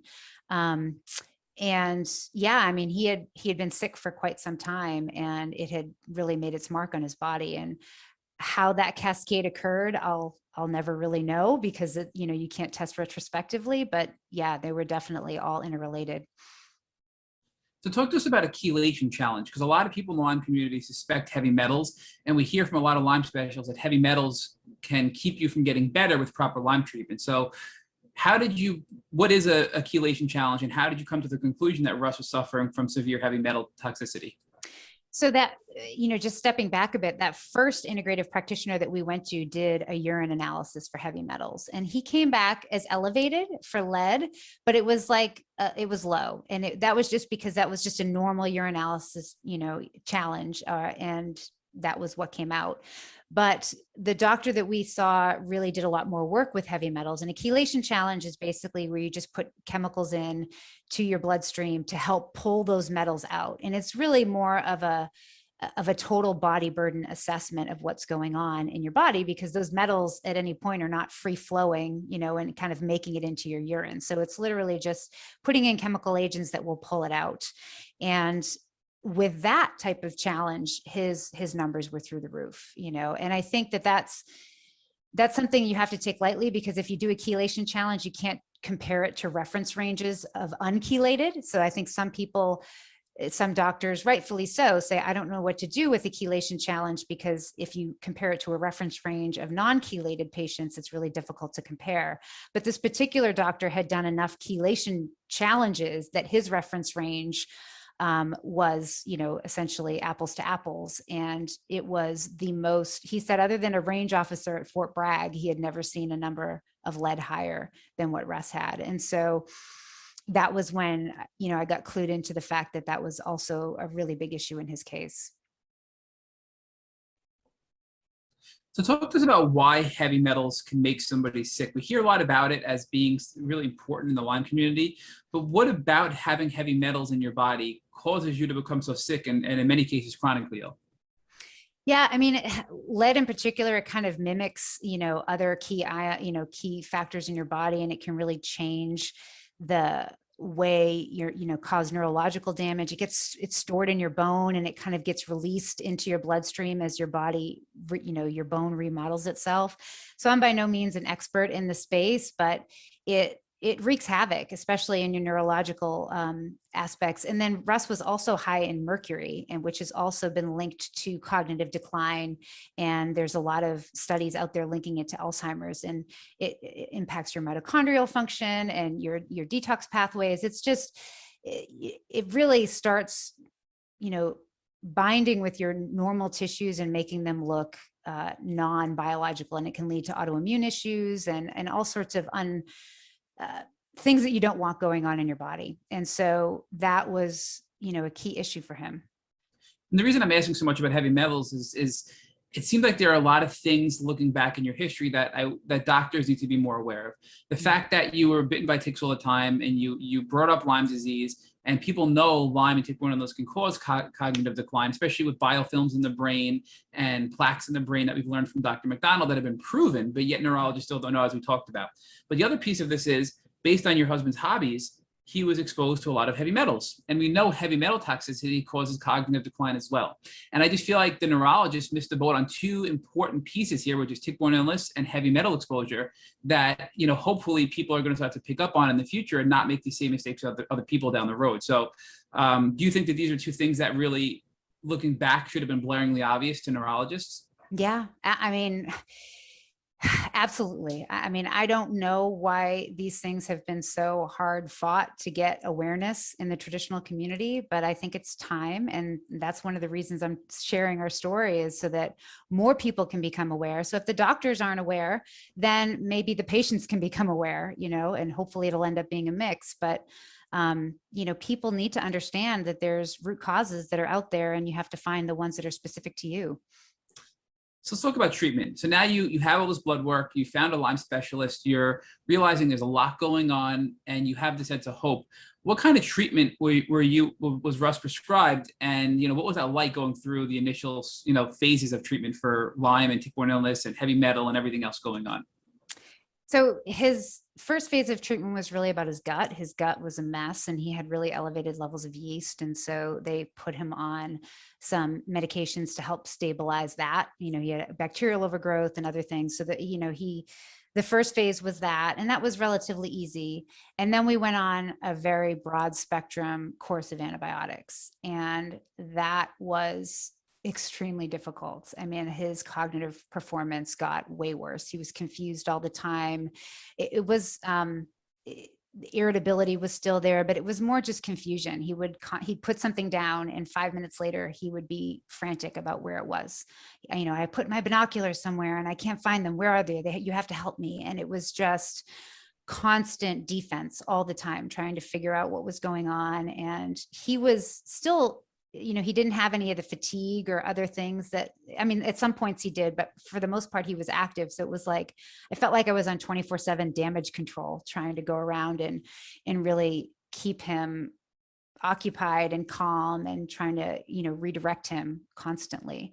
And, then after he was on antibiotics for a while, because it was a 6-week protocol, I think initially.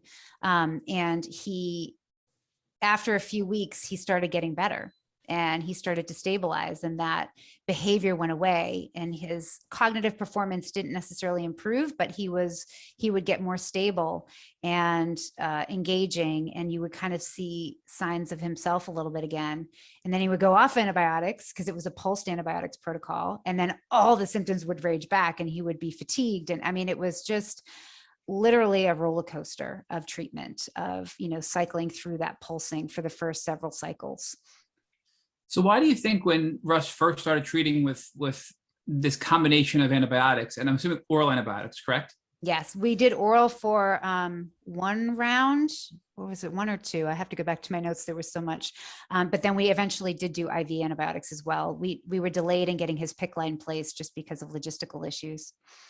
So why do you think when Russ first started the oral antibiotics combination that his cognitive decline got even worse? Do you think that triggered something in his body to make him even worse than he was? Yeah, I think he was getting a lot of die-off, and he was starting the inflammation, and, the herxing and so forth was really kicking up. And then, you could see it cycle as he was on it for a longer period. That would start to stabilize, and he was on a lot of detoxification along with the protocol to kind of help it clear from his body.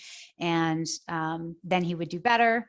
And then when he went off antibiotics, it would flare again. It was like the bugs would wake up, and he would come back, and he would start feeling, sick again. So it was really just a roller coaster, as I said. When you say sick again, do you mean non-cognitive symptoms? Or are you referring to cognitive symptoms as well, meaning that he'd improve a little bit, brain-wise, and then he'd decline? Or are we talking strictly non-cognitive symptoms? Yeah, I think cognitive, and he was also having fatigue at the time. So he would really get tired and be sleeping. And, he would start the joint pain that he was having was becoming really severe at that time. Like at one point he couldn't lift his arms over his shoulders. So I had to help him put on his shirt. And so later in the course of antibiotics, that joint pain would go away, and he would feel pretty good, and he'd be out, power washing the driveway and mowing the lawn and doing things. But then when he would go off the antibiotics, all of those symptoms would come back.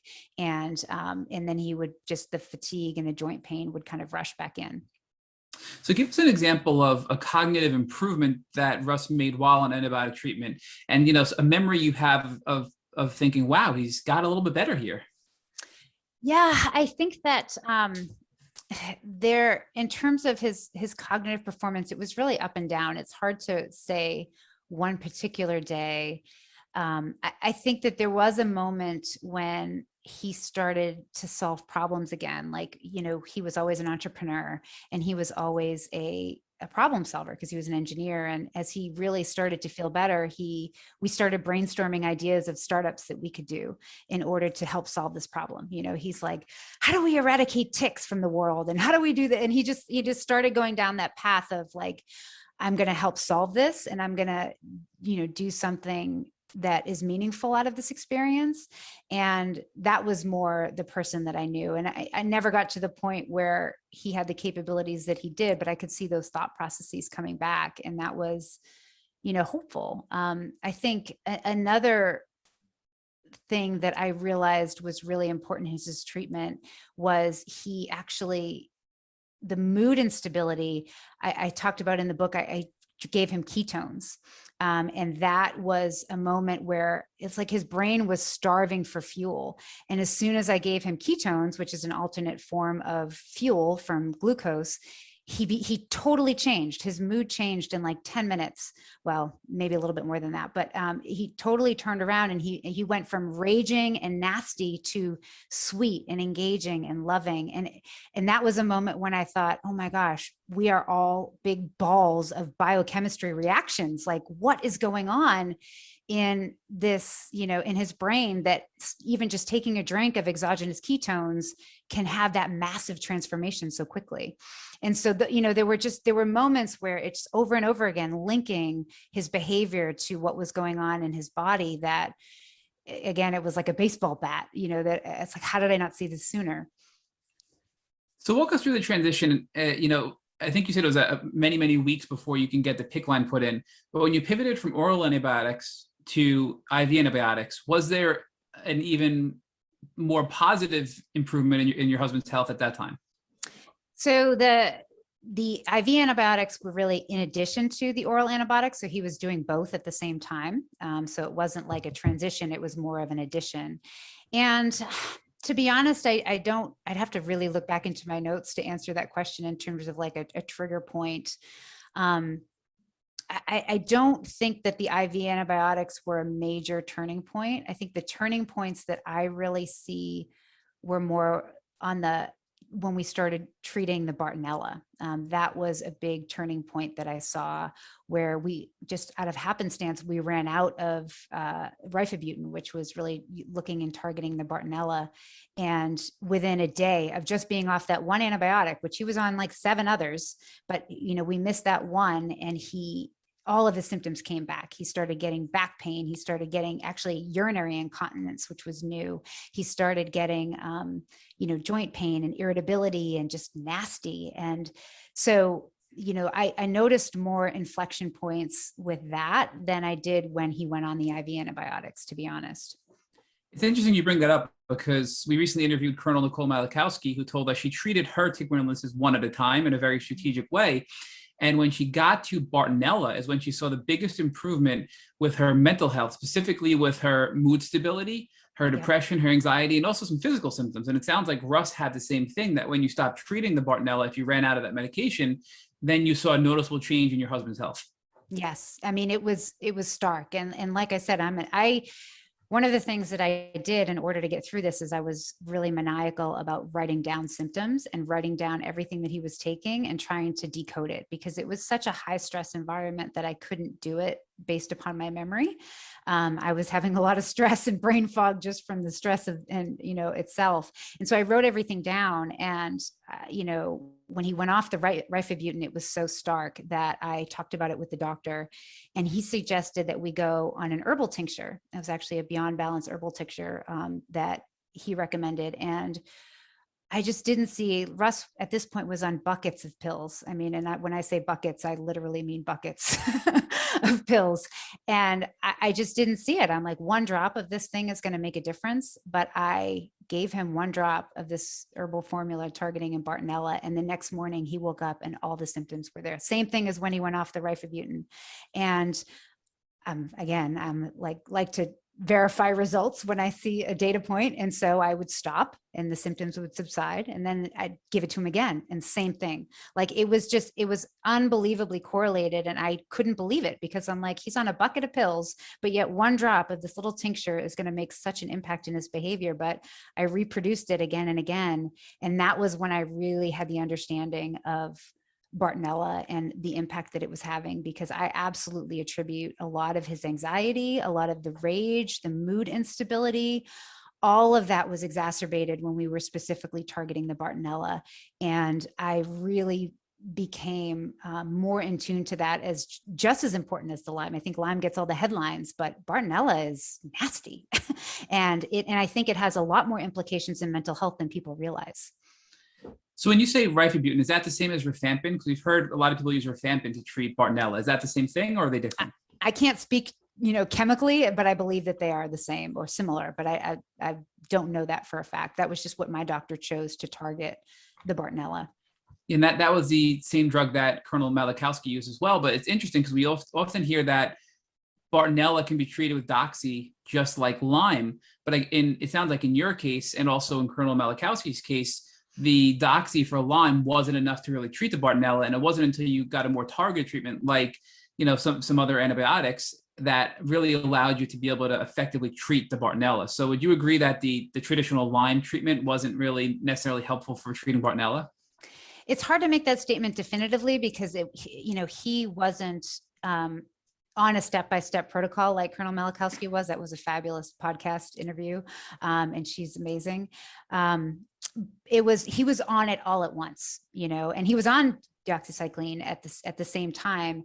The only way by happenstance that I realized the importance of the rifabutin was because we ran out of it. And then all of a sudden the next day, even though nothing else changed, I mean, he was literally on 7 other antibiotics and all of his detox and all of his immune support and so forth. It was just that one little pill, and everything flared. I mean, to the point where it was almost unbearable. And that really was the first clue to me as to how big of a factor the Bartonella was in his case.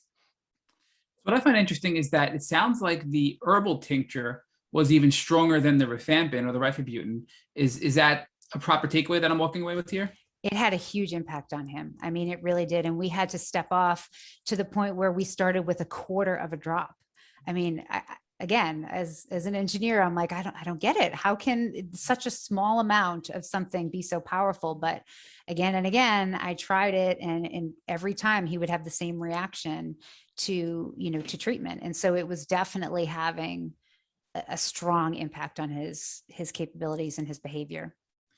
Do you remember the name of that tincture? I think you said it was Beyond something? Beyond Balance Bar 1. Yeah. Beyond Balance Bar 1. Yeah. BAR1. So talk to us about how long were you and your husband working with this Lyme litter doctor and using this protocol, and give us an assessment of time and also your husband's health and the ups and downs throughout the time period he was treating with the Lyme specialist. So we started at the beginning of 2018, and he was on hardcore antibiotics protocol for a little over 6 months. And we had lots of ups and downs, I think, with the antibiotics. We also did stem cell therapy, and that actually had a very positive impact. And I started seeing moods, a lot of his traditional self come back, and his thinking and capabilities. But at the 6 to 7 month point, he started to decline again, and he was really starting to be fatigued and having lots of issues. And he also, that was when he started the hallucinations. And I actually attribute that, right or wrong, it's all observational, but to the chelation. So in the heavy metals. So after his chelation treatments, he would get very agitated and very nasty. And then one day he started seeing things in the woods, as I referred to earlier. And so seemed to be correlated to the chelation, and he started hallucinating when we really got into a dark place. And I started alternate forms of of treatment. We actually switched doctors' teams and went to a more targeted approach with less antibiotics and more immune support. So he still was on an antibiotic protocol, but it was a little bit more targeted, and he was also on immune modulation and herbals and other things that were helped to treat the disease.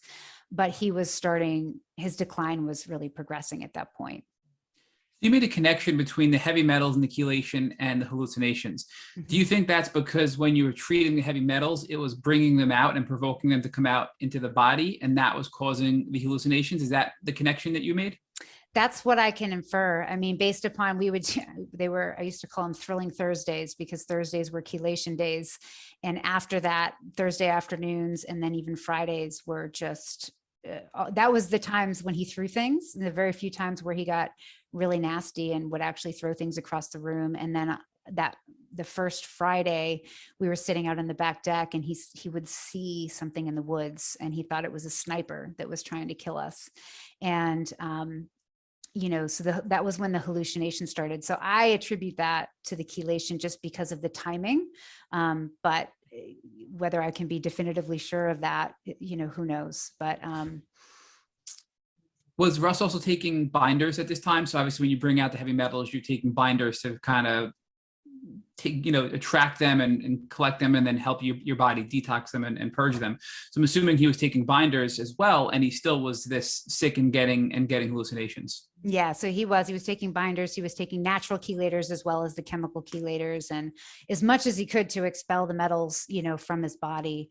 But, we were still seeing challenges. And like I said, those chelation days, I ended up hating them and and not wanting to do them. So it became a challenge. And the second team of doctors, people ask me what to do about heavy metals, and I really honestly don't have a great answer, because the first set of doctors said, you have to do it and you have to get it out. The next set of doctors said, it's better to leave it alone and try and treat other parts of the disease, because you can stir up and make, take something that's embedded in tissue and stir it up and put it into a healthy set of tissue. And I wish I had a better answer on that. But in Russ's case, I do believe it actually made him worse. So talk to us more about stem cells. I think you said that you also use stem cells later on in Russ's journey as well. Yeah, so that was a treatment as we started looking into more ways to boost your immune system and natural healing. We looked at actually using stem cells from umbilical cords, which would go in, and they have a lot of growth factors as well as stem cells that can help stimulate your natural healing. And my sister-in-law had been through it, and she saw fabulous results.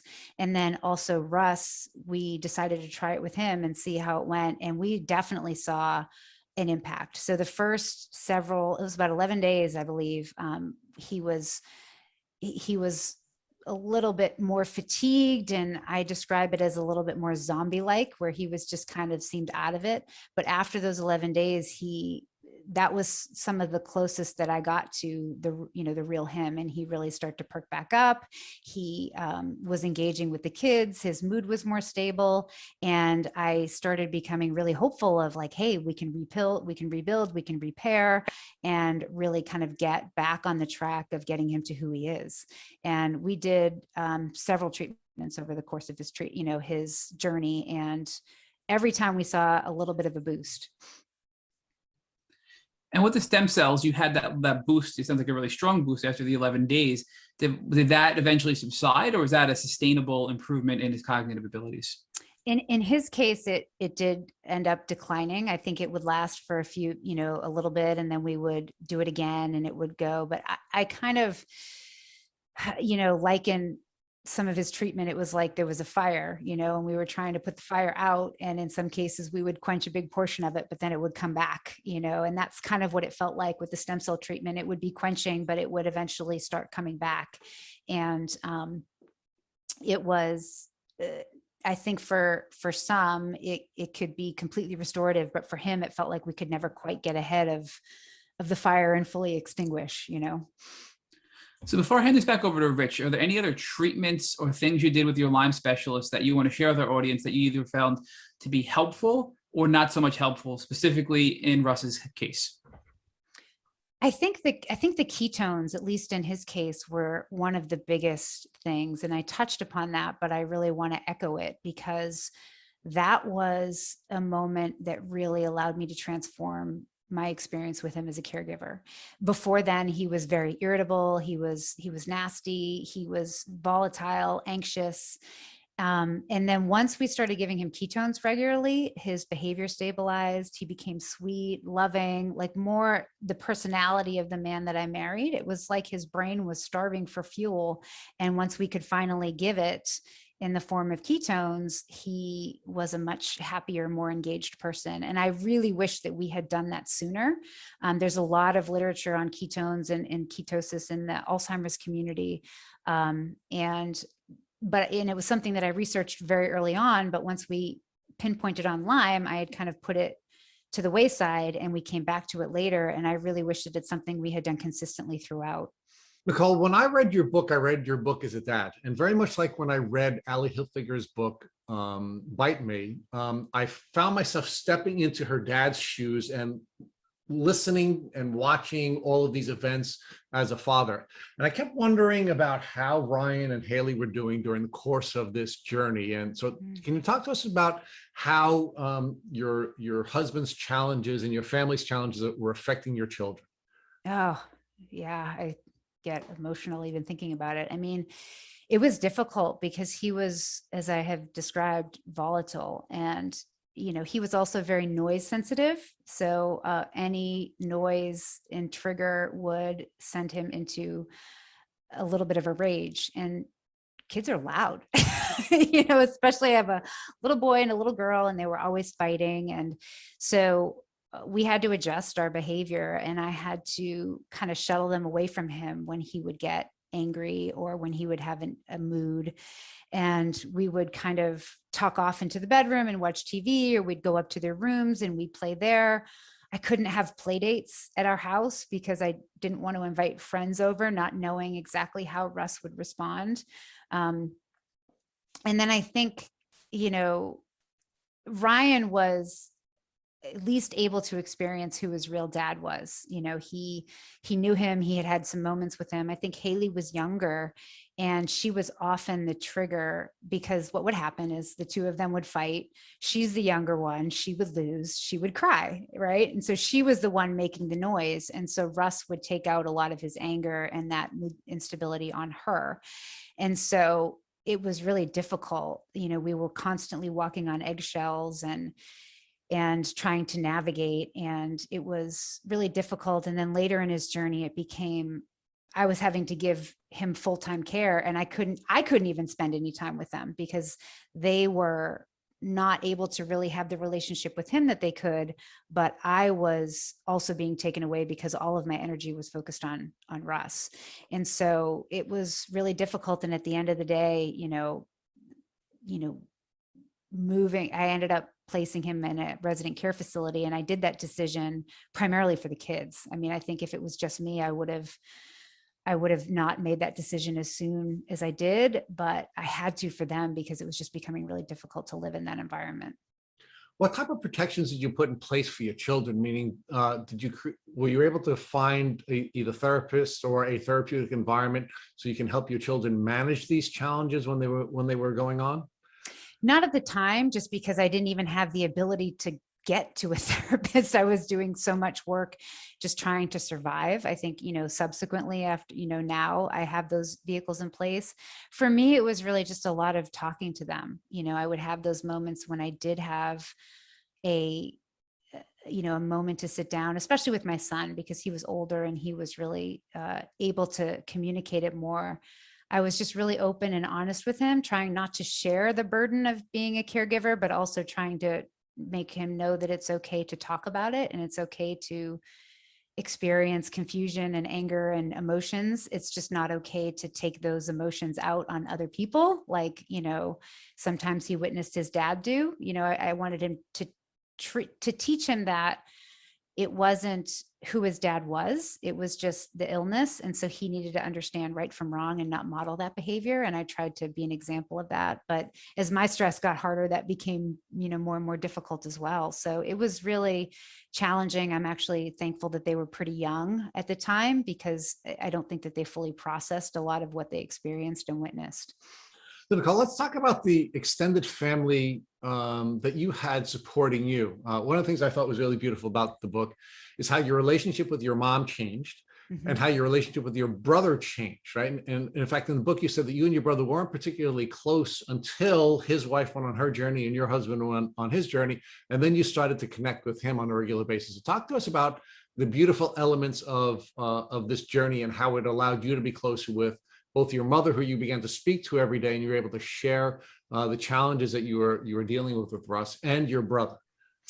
Yeah, I think that my brother was the biggest silver lining, because he's 6.5 years older than I am. And so growing up, we were never really close. I was just kind of the snot-nosed kid that he used to pick on.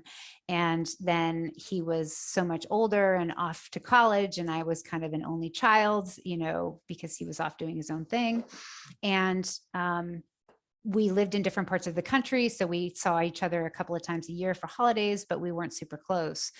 But as we were both experiencing the same thing, both as caregivers and as, scientists kind of trying to figure out what was going on, we had so much in common. It was like he was the only one that really understood what I was going through. And so every morning, not every morning I talked to my mom. Every week I would talk to my brother, and I kind of described it as journal club and therapy, like in one phone call, because, he understood the frustration of trying to pick apart this complex landscape of tick-borne illness and all of the debate that was lurking within that community and within that in the medical community. But he also just understood the emotional stress of dealing with the spouse and trying to maintain your family and working and managing. And so we really became a lot closer through that process, which was fabulous. And then I think my mom and I were always close, other than when I was frankly just not so nice as a teenager. I went through those typical teenage years. We've always been close, but I think that I'm a person that likes to solve problems on my own. I'm not a big sharer, which is really funny, because I just wrote a book about like the biggest depths of my horrible experience. But I'm a person that likes to process and then share, which is, I guess, what I did with the book, but learning how to share real time with my mom and being open to the emotions I was experiencing at that moment was something that honestly I had only really experienced with Russ. I mean, he was the only person that really I had engaged with on that level.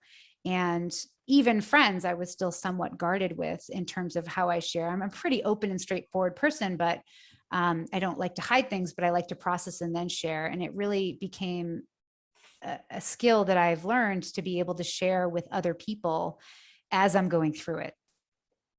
So one of the things that I really enjoyed about the book, or was really moving for me, was when, and I don't remember what you called it, it was like a silver alert moment. When your mother had seen the silver alert moment, it allowed you to then finally begin to share with her what was happening. So well, you go into this process of, I guess, processing on your own, and you were keeping it from your mom. It was painful, and having the ability to then share with her in real time really changed, I guess, the emotional landscape for you, not just a processing landscape, but the emotional landscape, because you could now share this really painful moment with your mom and allow you to go through this together. So I thought that was a really beautiful part of your book, and I really enjoyed the way you shared that. So now, Nicole, I've been really looking forward to this interview for quite some time. And part of the reason why I wanted to talk with you is I wanted to challenge you on some of the conclusions that you had come to about the medical community. And I think, one of the things I really enjoyed about your story is that, of course, the diagnosis came from your interaction with your brother, right? And, we talk all the time on this podcast about bro science and sister science. And the reason we use those terms, and the bro science term used to come from the gym community. When I was a young man, we would have all these guys who were working out in the gym, and they would give you advice about fitness, and knew very little about it. What we used to call it bro science. And then we started doing this podcast. Most of the women we were talking to We talk about how their diagnosis came from some friend who was observing these, these very traditional Lyme symptoms that the doctors were ignoring, right? But in your case, you had a brother who was a doctor, so we had bro science and we had traditional science coming together with your diagnosis. So let's talk about why your brother, who was traditionally trained, was able to assist you in diagnosing your husband's illness when the rest of his community was not. And your argument, I think, in some way is mirroring most of what we're hearing in our community, is that we're sort of defending doctors by saying, hey, they're not trained to see these things. They're not getting this training in medical school. And I'd like to challenge you on that. Do you think that's really true, that the reason these guys and gals and folks are not able to diagnose Lyme disease is because they're not being properly trained, or is there something else going on?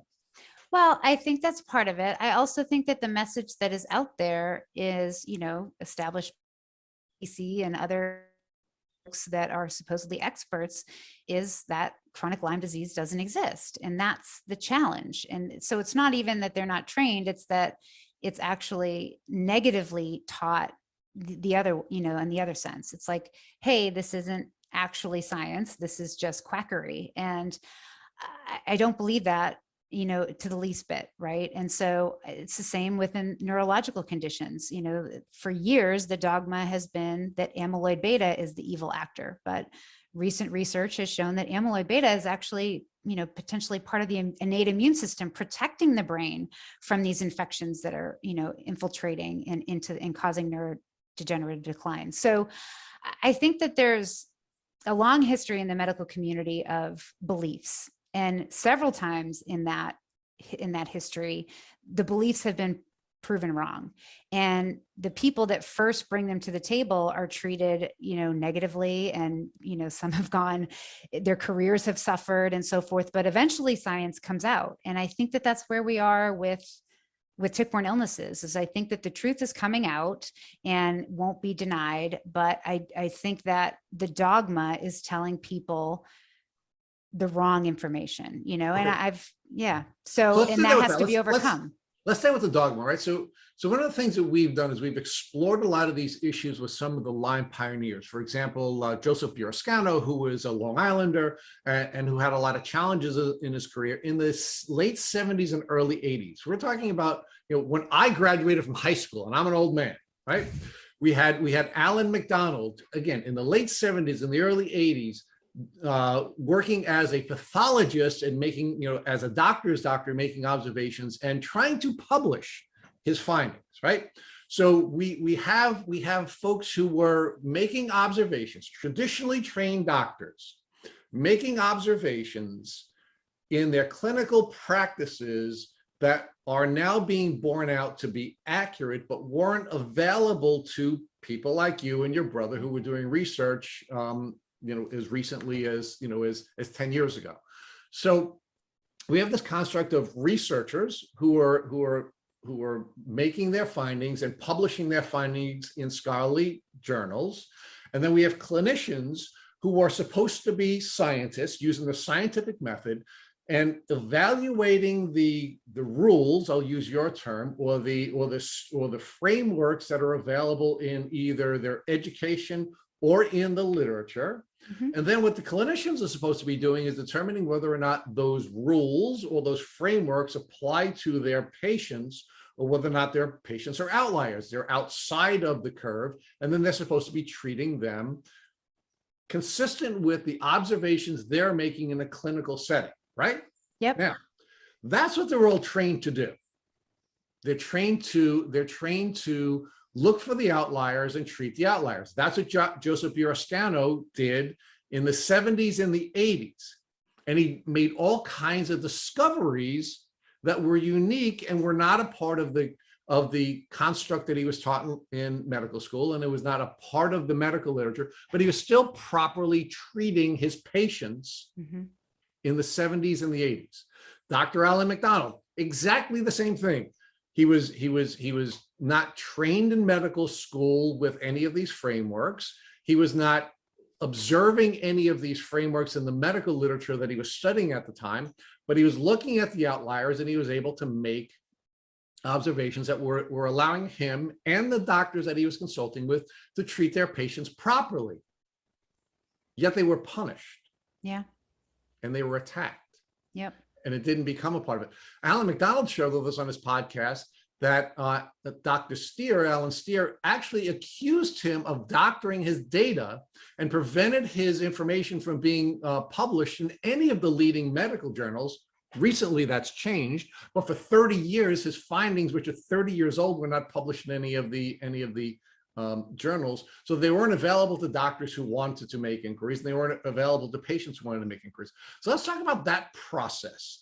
Not that Western doctors are not trained properly, because I believe they are trained properly. I believe they can, in a clinical setting, make the observations, make the, and ultimately come up with treatments.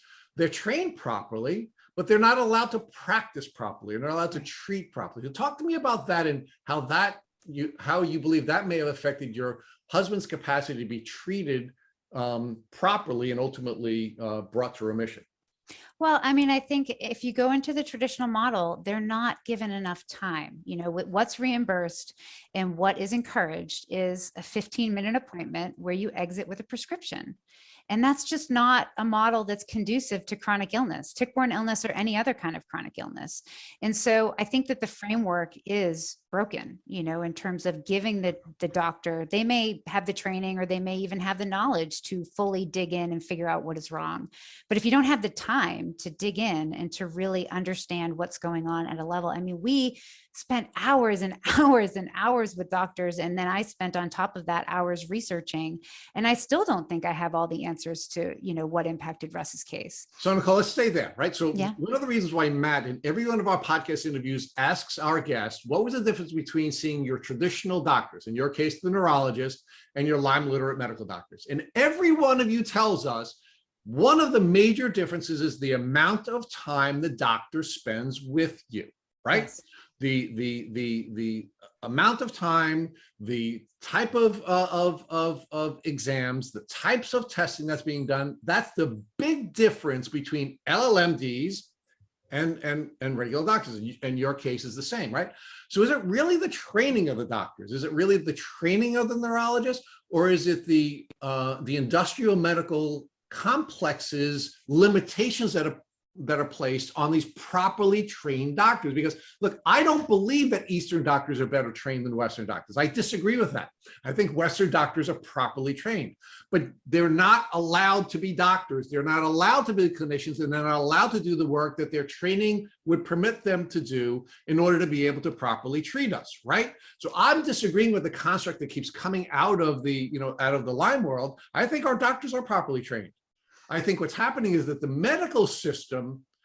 insurance system is punishing the doctors who are trying to do the right thing. And the first thing that you just identified for us is they don't get paid. Yeah. Yeah, no, and I absolutely agree with that. I think the model is broken. And I think that you need to spend the time. And unfortunately, in terms of, you know, the patient, to get that time, you end up having to pay out of pocket because it's not covered by insurance. And that by definition limits the amount of people who can actually have access to, you know, the care that they're going to need in order to get better. So and that's a huge challenge. So Nicole, let's talk about the insurances. One of our guests, John Tubbs, who Matt referenced earlier, actually put it on our radar that the insurance system is actually bad for us. And he argues, because so many of our patients are, so many of our podcast guests are desperate to get everything covered by insurance. But here's the problem. When it's covered by insurance, two things happen. One of the things that John pointed out to us is that our expectations are lowered. Our demands for our doctors are lowered because we're not paying them. Therefore, we don't believe that we're entitled to the same level of care. So that's the first problem. But the second problem, of course, is they're now going to manage our care. The managed care system that was celebrated during, Hillary Clinton's efforts during Bill Clinton's presidency has actually turned out to be a horrific thing for both doctors and patients, because doctors are now not allowed to use their clinical skills to determine whether or not the frameworks that they were taught, or the frameworks that are available to them in the medical literature is going to be proper when determining how to treat me as an individual, whether or not I'm an outlier, right? So the first thing that insurance is doing is that it's lowering our expectations of the level of care that we believe we're entitled to. But the second thing that it's doing is it's limiting the doctor's ability to use their training to treat us. Yeah. I mean, look, I'm not an expert on the healthcare system. I'm just a consumer of it. And I would say that the time is a huge issue. The reimbursement is a huge issue, and it's preventing people from getting well. I mean, that's the fundamental issue. I think that my experience with traditional neurology was not that they were trying to help us. It was that they were just cataloging our decline. I mean, that was it. That's all they had to offer was, I mean, it was literally come back in 6 months and we'll see where he is and try this prescription that might help. And I remember venting to the time to a friend of mine, and she's a surgeon. And I was like, surgeons are the only ones that can actually fix problems, you know? And it's, of course, that's a wholehearted statement that's not, you know, completely true, but it was that frustrating because in the neurology space, at least in dementia, it was just, here's how much you've declined since your last appointment. We'll see you again. All right, so let's talk about that, right? Mm-hmm. So we have Dr. Alan McDonald, who's finally in 2021 been able to get his findings from the early 80s published in a major medical journal. Yes. And when we interviewed him, I asked him the question, why weren't you able to get it published then? Yeah. And he said, well, none of the major medical journals would publish it. And I said, why not? And he said, well, because they're political institutions. They have boards of people who have philosophies, and what they do is they publish more of what they like, and they prevent us from publishing the things that they don't like, or where there's a narrative that's consistent with what they believe, they allow it to be published, and they don't allow it. So they don't allow things that do not fit their narrative or their political bent. And Alan Steer at the time was in control of all the journals, so Alan McDonald was not able to publish his findings. Now, I want to ask you for your reaction, because your husband is suffering and was suffering and is now ultimately in a place where he's no longer capable of functioning at a high level because of Lyme disease, and the illness that he's suffering from could have been a standard of care and could have been available to neurologists and those who are trained in neurology in the early 80s, if Dr. McDonald's findings were not blocked from medical literature. So what is your reaction to that? I mean, other than it's heartbreaking, I would add that, as an engineer, I would like to think that science is always about, getting to the right answer, but the reality is that science is established as a debate. Right? You have lots of different evidence that comes up in different aspects and different parts. And the whole system is set up as to, a dialogue of this is what I found and this is what I think it means. And then somebody else will come and attack it and say, well, this is actually what I think it means. And I think you're wrong. And this is, and then it's a whole community and everybody shares their knowledge. And then eventually you, in theory, get to the right answer. And I think as a purist and as an engineer, I would like to think that is a completely healthy and objective process. But the reality, stop there for a second. When does the debate stop, Nicole? See, the problem is, again, you kept calling yourself a rule follower, right? Yep. And unfortunately, I think medicine has become a rule-based system, right? Yep. And what we do is we come to rules, and at some point we say, debate's over. This is the standard of care, and everybody has to follow the standard of care. And anybody who wants to treat their patient outside of that standard of care, even if that patient is an outlier, gets punished. They don't get paid. They ultimately have to face medical boards. So the question is, A, when does the debate stop? Why are we continuing to debate and continue to change the standard of care? Because we're not. And secondly, why are we punishing the people who are trying to properly treat the outliers so that they can get treatment as well when they don't fit within the standard of care that the bell-shaped curve ultimately comes to, where debate has come to a stop? Well, I mean, the best answer would be that the debate doesn't stop, because we're constantly getting better answers for the patients, because we're constantly learning, and human beings are very complex systems. Going back to the systems-based approach to, medical treatment, we're just beginning to understand the interactions between, genes and environmental factors and the microbiome, and none of that's going to be settled. And the fact that we make a definitive standard of care that is enforced in a very negative way in some cases is a problem. I mean, I 100% think that that's a challenge, because we need to challenge the dogma. We need to do that, but it is difficult when you're trying to treat patients and the life and death is on the line. So it's an extremely complex landscape that unfortunately is littered with politics, as Dr. Alan McDonald said, and even just as an engineer who's been in science, and I've seen that in submitting to journals, that who's on the committee establishes what gets published and what doesn't. It's just everybody's they're people and their systems, and it's not perfect. But seeing it in life and death scenarios is really heartbreaking, because it's prevented people from getting the care that they need. And that literally is changing, families, one at a time, in the order of millions. And that's unfortunate. And so I think that the more that we step up as patients and say, no, it's not enough. I mean, I like to solve problems. And the answer is, how do you solve this really complex landscape that is in front of us?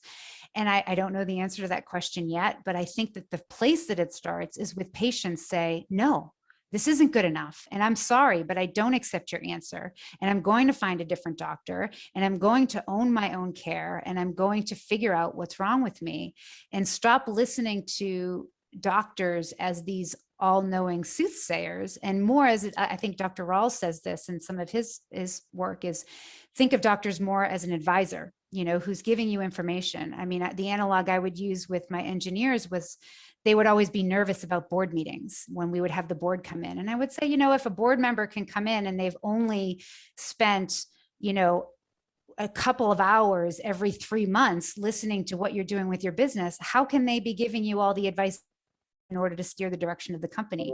You know what you're doing as a business, and you have to make those decisions. And I think the same thing applies with patient care. You know your body, and you know what's going on, and you know when something is right. And it's time that you start listening to that and really start owning your own care and demanding better. So Nicole, so let's now define the relationship before we move on between patients and doctors, right? Because what the relationship that we want with our doctors is, we want our doctors to be able to diagnose us and make us better, give us the pill to get better, right? And the way doctors are trained to interface with us is that doctors are trained to tell us, hey, I'm going to take care of you, and that's my job, and I will come up with a diagnosis, and I'll make you better. But the truth is, that's a lie, right? Yeah. That the doctor riding in on his or her their white horse is just an absolute fallacy, that they do not have the ability to diagnose us and treat us, and that what we really need to do is recognize that we have to be responsible for our own care. We have to decide what frameworks we're accepting that the doctor is giving to us and what frameworks we're not. And we have to decide how we're going to build a team of people who are going to help us to get better. But in the end, we have to be responsible for our own care, meaning respond with ability. And that's the only way that we're going to get better, right? Yeah. I mean, I completely changed the way that I interacted, with doctors as part of this process. I think when I first started, I walked in and would say, responding to their questions, basically being more reactive, expecting them to know which questions to ask and to know what was right. And then I was just there to provide information. I don't do that anymore. Now, when I go in, I've kind of done my research. I have a write-up. I mean, the doctors that I work with now, they know that 2 or 3 days before my appointment, they're going to get an email from me with all of my observations and with all of the questions that I would like to cover during the appointment.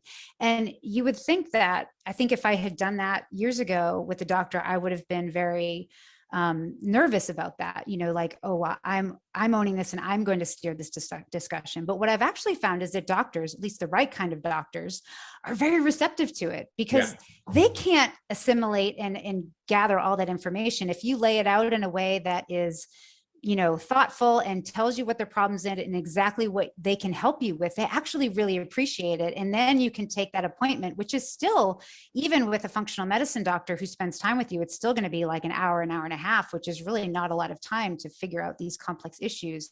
But it's a great way to maximize that time so that they can really help you in their best of their abilities. But Nicole, another thing we're not ready for as patients is how much work we're going to have to do in order to be able to get better, right? We're set up to believe that we don't feel well, we make a phone call, we see a doctor, we get better, right? And that's not what it is. And, the first time I went to a competent doctor in my life, and I'm 58 years old, was 2 years ago when I suffered a tick bite, and I had a consult with Dr. Casey Kelly, who's a medical doctor, an integrated medical doctor, but of course someone who treats in the Lyme community, right? Before I had my appointment with Dr. Kelly, I had to spend an hour and a half on her website putting information into a portal, which I'd never done in my life. Yep. An hour and a half just to get the appointment. Then I spent an hour with Dr. Kelly where she was going through the information on the portal and she was getting information from me, and we were now integrating that information. And then I had 2 hours of work after I finished that appointment. Yeah. I had never in my life expected that I'd have to spend 4 hours to deal with, by the way, I wasn't even acutely,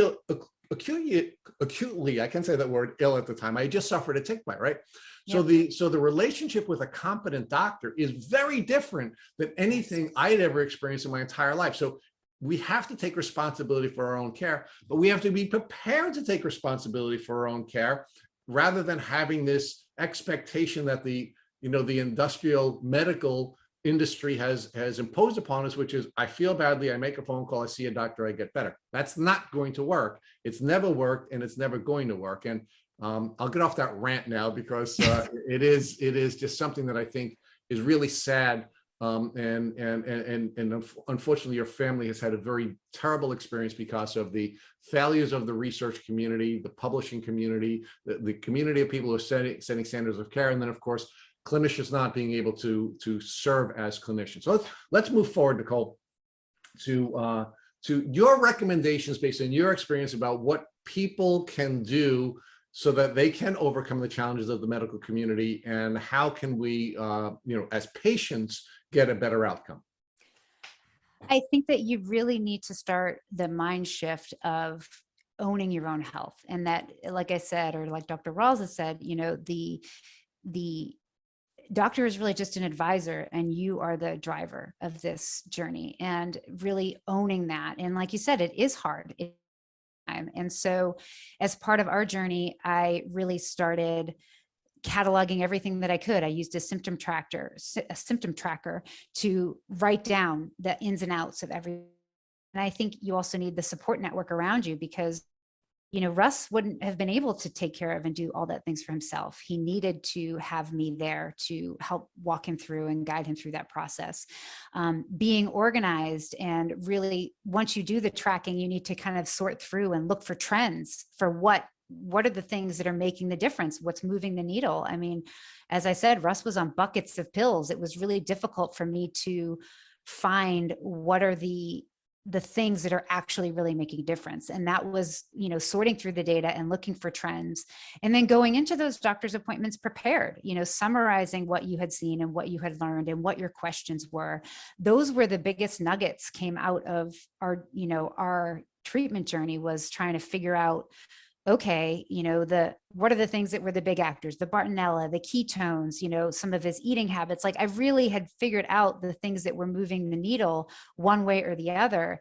And that comes from the patient. And I think that can be really daunting because, I've been in the biomedical community and I have some background in immunology and other things. And so other people that I've said this to are like, well, I don't know anything about medicine and in treatment and so forth. And I think the answer to that is that you don't have to. You just have to know yourself and your body. You're an expert in you, and you know what's right, and you know what doesn't feel right, and really just listening to those cues and not letting people talk you out of it, not letting a doctor tell you it's okay when you know that it's not, and trying to figure out what those needles and those drivers are for you, cataloging it, and then believing in it no matter what the doctor says. And if the doctor isn't listening to you, then find another doctor.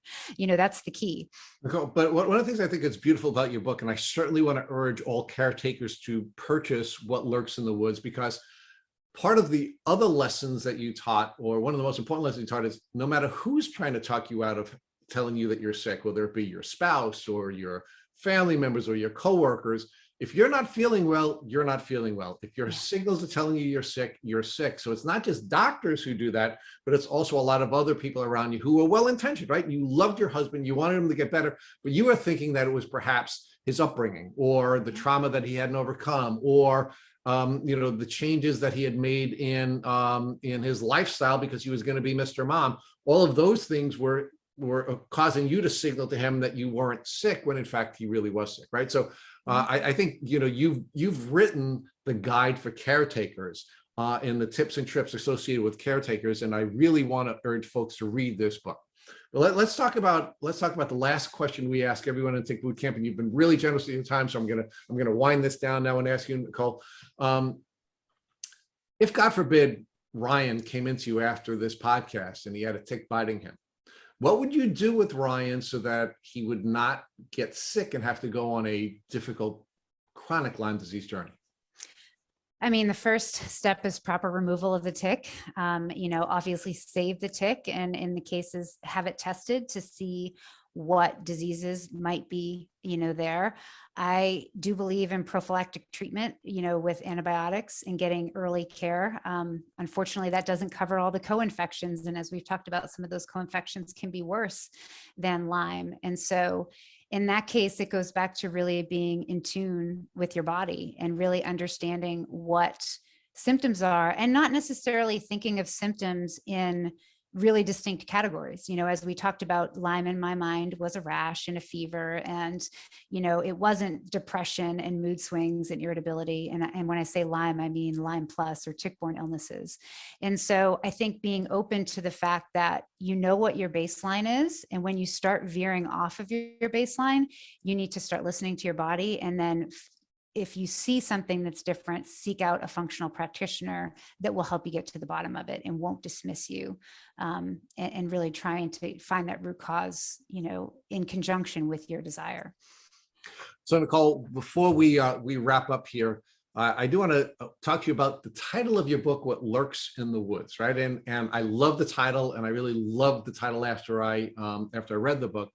But one of the things that I want you to think about here in the spirit of this advice that we're giving people is, of course, we know that you don't have to be in the woods to get Lyme disease, right? Yes. Like Lyme doesn't just lurk in the woods. Lyme lurks everywhere. And in fact, 80% of the people who have been diagnosed with Lyme disease actually came in contact with Lyme in their own backyard. That a majority of the Lyme cases do not come from what's lurking in the woods, but it's what's lurking in your backyard, or what's on your dog when your dog comes in and you pet her, which has happened to me, and you get a tick that way. So I love the title of your book. I love your book. I strongly want to urge our followers to listen to this episode and then purchase the book and give the book to the people in your lives who are helping you go through this journey, because Lyme disease is not a personal journey, it's a family journey, and there has not been enough written by caretakers and for caretakers, and we have now a guide and a Bible for caretakers. It's What Lurks in the Woods, written by Nicole Bell. So thank you, Nicole, for writing this book, and thank you for spending so much time with us on the Tick Boot Camp podcast. Well, thank you so much for having me. It's been a pleasure. Thank you for listening to the Tick Boot Camp interview with our guest, Nicole Bell. To our listeners, we have a call to action. First, if you'd like to learn more about Ms. Bell, please visit her Instagram page at Nicole Danielle Bell. Second, if you enjoyed this episode of the Tick Boot Camp podcast, please share it with your friends by using the social media buttons you see at the bottom of our post. Third, Tick Boot Camp has created a Tick Bite blueprint that has been inspired by the information that has been shared with us by past podcast guests. We urge you to visit our website at tickbootcamp.com to view the blueprint. Please note we would appreciate any input or any improvements you would like to offer us. Fourth, don't forget to subscribe to this podcast on Apple Podcasts, Google Podcasts, or Spotify to get your automatic episode updates of our Tick Boot Camp podcast. And finally, we thank you, our community, for your comments on our past podcast episodes. Please take a minute to leave us an honest review on Apple Podcasts, on Instagram, or on our website. We make it a point to read every single one of the reviews you share with us. Thank you, as always, for listening.